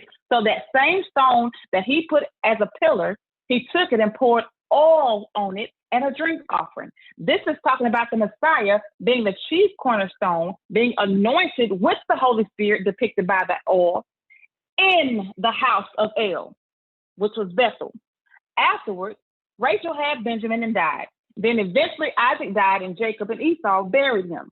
Esau took his wives and all of his substance that he had gotten in Canaan and went from the face of his brother Jacob. Jacob is in type Yahshua, and Esau is in type Satan, and Canaan land is in type heaven. When Satan was cast out of heaven, he took his angels with him, just like Esau took his substance with him. They could not dwell together. The land that concerns us that can't bear them both is our conscience. You can't have the Holy Spirit and Satan both occupying the man's conscience. Jacob dwelled in Canaan land, and Joseph was with his brothers, and he brought back unto his father their evil report. It was 10 of them. Then When it was time for Israel to take Canaan land back, and Moses sent out the 12 spies to survey the land, you had 10 that brought back an evil report then too. Joseph was a type of Joshua. Listen to this now, y'all watch this now. When Moses sent them to survey the land, Oshia the son of Nun was attached to the tribe of Ephraim, which was Joseph's son, and Caleb, who was the tribe of Judah, and they were the only 2 out of the 12 who brought back a good report, and the other 10 brought back an evil report. Then when Yahshua the Messiah comes on the scene, he being attached to the tribe of Judah, that's picking up Caleb, and his father being Joseph, that's picking up Ephraim, who Oshia the son of Nun was attached to, who was Yahshua, he had to be the only one bringing the good report to his father.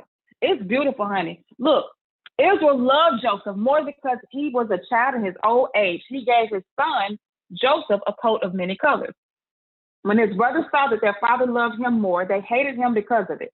Joseph dreamed 2 different dreams that foretold that his father and brothers would give obeisance to him. His brothers envied him because of it, but his father observed it.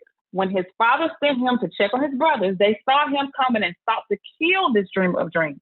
Reuben stood up for him and said, let's not kill him, but let's put him in a pit. You got your death and your burial. Reuben had intentions on bringing him back to their father. When Reuben was gone away, they resurrected Joseph out of the pit and took his coat of many colors and took a kid of the goats and killed it and put the blood of the goat on his coat of many colors and told their father that he was killed. They sold him to some Ishmaelites for 20 shekels of silver, and he was carried down to Egypt. There is significance in this. Leviticus 27:2-3 says, 4 says, speak unto the children of Israel and say unto them, when a man shall make a singular vow, the person shall be for Yahweh by thy estimation, and thy estimation shall be of the male for 20 years old, even unto 60 years old, even thy estimation shall be 50 shekels of silver. After the shekel of the sanctuary. Y'all see all my little typo. And if it be a female, then thy estimation shall be 30 shekels. And if it be from 5 years old, even unto 20 years old, then thy estimation shall be of the male 20 shekels, and for the female 10 shekels. Joseph was 17 years old at the time, and that's why they had to sell him for 20 shekels of silver, because of his singular vow to Yahweh, because he was under the age of 20. When they sold the Messiah, they only sold him for the weight of a woman. They didn't even have respect for him to give him the sum of a man. Now, when you look at the word stripped, it means to remove clothing, but it also means to divest of honor. The coat of many colors has many meanings. One principle is that it represents the attributes that Yahshua was imbued with by and from his Father. Psalms 139 division talks about his substance and his members being formed as when yet there was none of them. When he was stripped of that coat of many colors, points to him being made a little lower than the angels and divesting himself of his glory.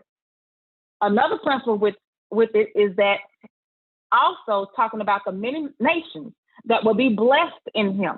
They took the blood of the goat and covered the coat of many colors or many nations with it, showing that the blood of Yahshua, being the scapegoat and the goat that was offered up on the Day of Atonement, will cover all of the nations that will be blessed in Abraham as Yahweh had promised. He was then carried into Egypt by the Ishmaelites. Ishmael represents the flesh or bondage. So when he was stripped or divested himself of his glory, he was carried down into the flesh, or he found himself fashioned as a man and made subject to this world, just as Joseph was made subject to them in Egypt for a time. Joseph was in Egypt for 10 years before he was thrown in prison. He was accused of something he did not do. He had to be innocent and then buried in prison. He was in prison for 3 years. He was there for a season, and then 2 years later, the butler remembered him. This points to Yahshua's death, burial, resurrection on the 3rd day. Joseph was also 30 years old when he stood before Pharaoh to interpret his dream. Yahshua showed up in Egypt 10 years after Moses fled Egypt and walked around for 30 years, seeing their affliction before he led them out.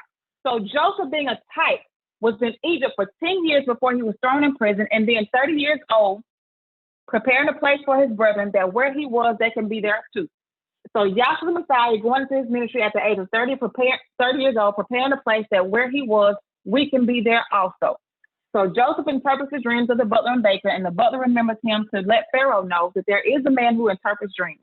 Joseph lets Pharaoh know that only Elohim can interpret his dream, and then he interprets the dream, showing that Yahweh was in Joseph interpreting the dream. Yahweh was showing Pharaoh that what he was about to do. It was anything special about Pharaoh. Yahweh orchestrated the entire thing to make Joseph a father unto Pharaoh, so says the book. Joseph stores up during the time of plenty, and when the famine comes, Egypt was the only place where there was food. Jacob said he heard there was corn in Egypt. Corn has ears. Faith comes by hearing, and that of hearing the word of Yahweh. Jacob sent his sons to Egypt to buy corn, and Joseph knew who they were, but they didn't recognize him. Israel didn't recognize Yahshua either. He did not reveal himself to them until the second out of 3 trips that they took down to Egypt. And the third trip that they made down into Egypt was to bring his father to him, to reunite him with his father and his father's household. They were afraid and made obeisance unto him when he revealed himself unto them as his dream foretold. He told them that they meant it for the evil, but Yahweh meant it for the good. For this day has Yahweh saved Israel alive. He was sent to preserve life. This points to Moses' 3 trips. After the first trip, Yahweh told Moses to speak to the people and to tell them to clear up, and in 3 days he would speak to them. The people bowed down and made obeisance and said all that Yahweh said we will do. Moses' second trip is when Yahweh revealed himself to him and the 74 elders of Israel, and they saw the Elohim of Israel. The third trip Moses took him to the mount. He saw everything more perfectly, and his face shone so much he had to put a veil over his face. And Yahweh said he speaks mouth to mouth or face to face with Moses, showing he was now one with Yahweh. Yahweh told Moses that this would be a token unto you, that when you shall bring the children of Israel out of Egypt, you shall serve me on this mountain. That was his round trip, just like Abraham and Jacob with Bethel. Also, this points to the first time when they saw Joseph, they didn't recognize him, and he spoke to them by an interpreter. This is likened to Yahweh in his pure spirit state. The second time he revealed himself to them is likened to Elohim, being only seen in visions and revelations. Then the third time, or third trip, is likened to Yahshua, where they were able to handle him and be with him where he was. The revelation of Joseph to his brethren is also likened to the high priest 3 trips on the Day of Atonement. The high priest had to go into the most holy place 3 different trips and flick the blood 7 times each trip. The first trip was for himself. The second trip was for the people. And the third trip was for the sanctuary. That third trip is when Yahweh accepts the blood and atonement. The first time that came down was for Joseph. Then the second time was for his brethren. Then the third time was for him and his father to be reunited, and they received Goshen, which is, if you look at the Moses chart, going out of Egypt, it is likened to the first heaven. Yahshua the Messiah, being the true high priest, when he was offered up was for himself, because he had to fulfill everything and get on the cross in order to receive the glory that he had before he was stripped of his glory. And they did not know who he was, because if they had known who he was, they would not have crucified the King of Glory. This is why he told his disciples not to tell anybody who he was until after he was risen. So they didn't attach Messiah to his name until after he was risen. And then when he was buried and rose again the third day, that was for us, or for the people. When the earthquake and the witnesses saw the blood and water, and he yielded the spirit to testify that he was the only one. Now it is known who he is. Joseph's second trip revealing himself. And when he ascended into heaven, that was to cleanse the sanctuary, because heaven was tainted from Satan and his host, and he poured out his Holy Spirit so that where he is, we can be there also. And it is the only place where you can receive food during this famine. Joseph was a forerunner to preserve life and to take care of them, and Yahshua was truly sent to give life and to take care of us. They had to tell Pharaoh that they were sheep herders. Yahshua is the true shepherd, and honey, look, His sheep hear his voice. Another thing I want to point out that I forgot to mention is that the gift that they brought to Joseph on the second trip, they brought balm, a little honey, spices and myrrh, pistachio nuts, and almonds. When you look at these items, you find that balm is used to put on wounds to help heal wounds. It was a medicine for pain. Yahweh healing Joseph's pain for all the things that happened to him, foretelling that Joshua would have wounds and suffer greatly. The spices and the myrrh were used to make the incense for the altar of incense, Joshua being the true intercessor. The King James Version of the Bible says nuts, but the Holy Name Bible says pistachios. Although pistachios is called a nut, they are actually seeds. That's pointing to the seed of Abraham, which is Joshua, because keep in mind, all of these things are a gift to Joseph, which is in type Joshua the Messiah. Then the almonds, you have the bowls shaped like almonds on the 7-branch golden candlestick, which is pointing to Joshua. Then the honey is likened to understanding. When Jonathan, Saul's son, tasted of honey, when he was faint, he said because he tasted of a little honey, his eyes were enlightened. That's 1 Samuel 14:29. And also Canaan land was a land flowing with milk and honey. And another thing my husband pointed out about those almonds, Aaron's rod, when it budded almonds. And that was put in the most holy place. I've truly enjoyed this exercise. I hope y'all got something out of it that I shared. Hallelujah. And that's it. All right. Whew. Hallelujah. I can't breathe. Hallelujah. Hallelujah. Hallelujah. All right. I'm hot. I don't know what. I can't breathe. I'm hot. But That's right. You'll start sweating. You'll start sweating. Yep. that was like an hour and a half that I had to do that, so I had to rush through it. I missed so many doggone principles, but I'm glad y'all brought them out. This was a beautiful exercise. The reason why I wanted you guys to write it out, like write a report, for one, it actually helps. And when you time yourself, you can actually get it down to 15 minutes, because if you're on the floor speaking, even if you got other principles to go, if the bell is rung, you got to get off the floor. So to be able to compact everything in a 15-minute time frame with writing it out, it kind of helps train you. So this was a training exercise, but I thought it was really, I saw everybody's growth. It was wonderful. It was beautiful. I really appreciate everybody's participation. Next week, we'll read the last 10 chapters, I think, of the last chapters of the book of Genesis, and then we'll do a report on that. Please type the report. We're doing what, 45 through what, 50? Is it 50? 50. Yeah, Yeah, it's 40. 50. So thank you, ma'am. So we're going to do Genesis 45th chapter through the 50th chapter. We'll do 10 minutes for the report, since it's not that many chapters or whatever. So y'all have 10 minutes. Try to type up the report. And the thing that helped me, and the same thing I told Mike, if we can get past a lot of the extra details that really aren't necessary to bring out the principles, I think that would save you a lot of time to actually get down to the meat and potatoes of the principles of it too. So try to keep that in mind, or whatever y'all will give you on it is perfectly fine. It's beautiful. It's wonderful. But we'll do Genesis 45 through 50.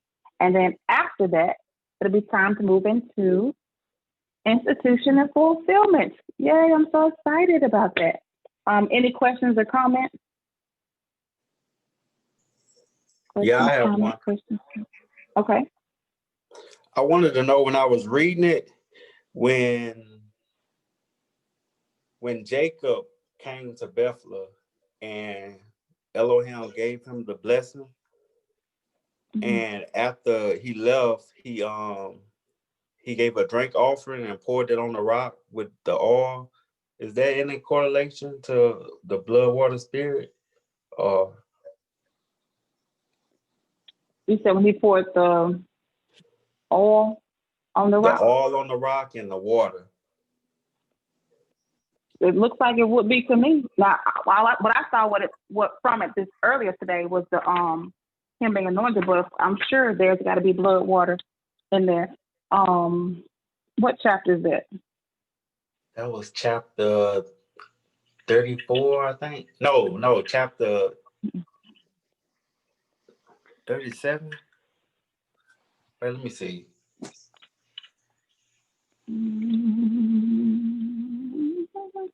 Let's see. Let me look. It was right after Elohim gave him the blessing. I'm looking for it.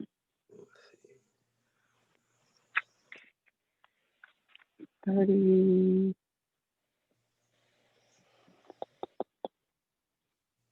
I think it's 35. And Jacob set up a pillar in the place where he talked with him, even a pillar of stone, and he poured a drink offering thereon, and he poured all thereon. Is that what you were talking about? Yes, ma'am. Okay. Let's see.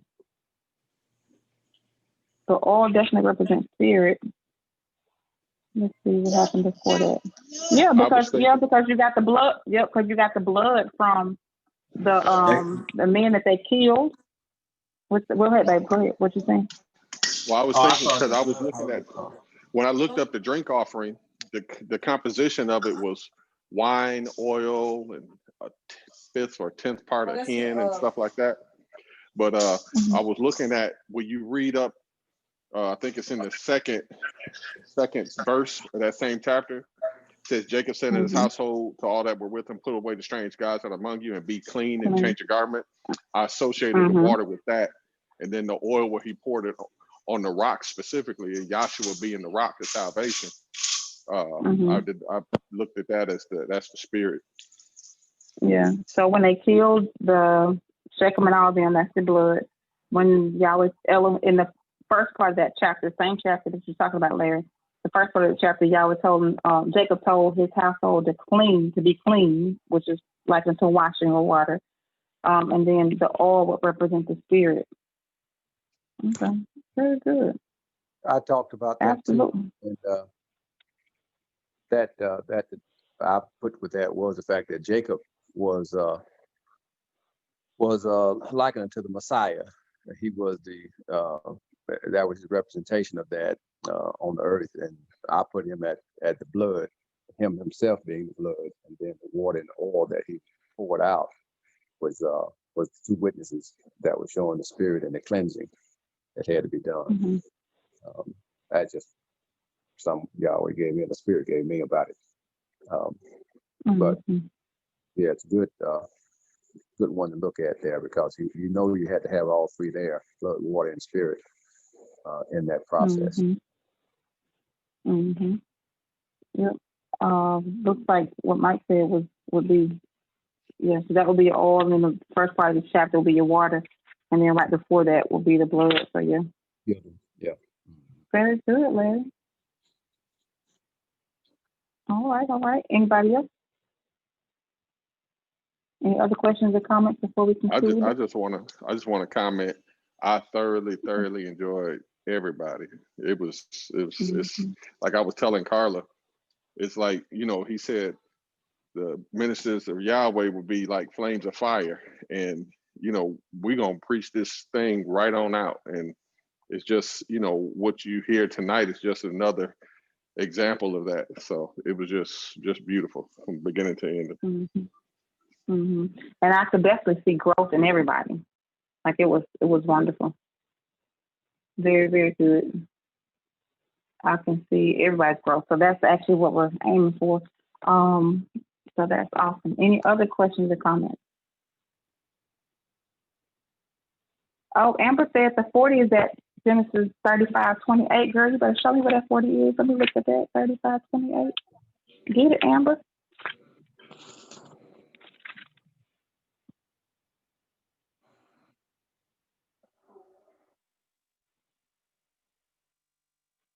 Oh, because you got the four score, the four principle. Okay, girl. I see you, honey. Very good, Amber. Amber said she's sick of fooling with them children. They don't have class enough for her. She got to get everything in like she's gonna. All right. Any other questions or comments?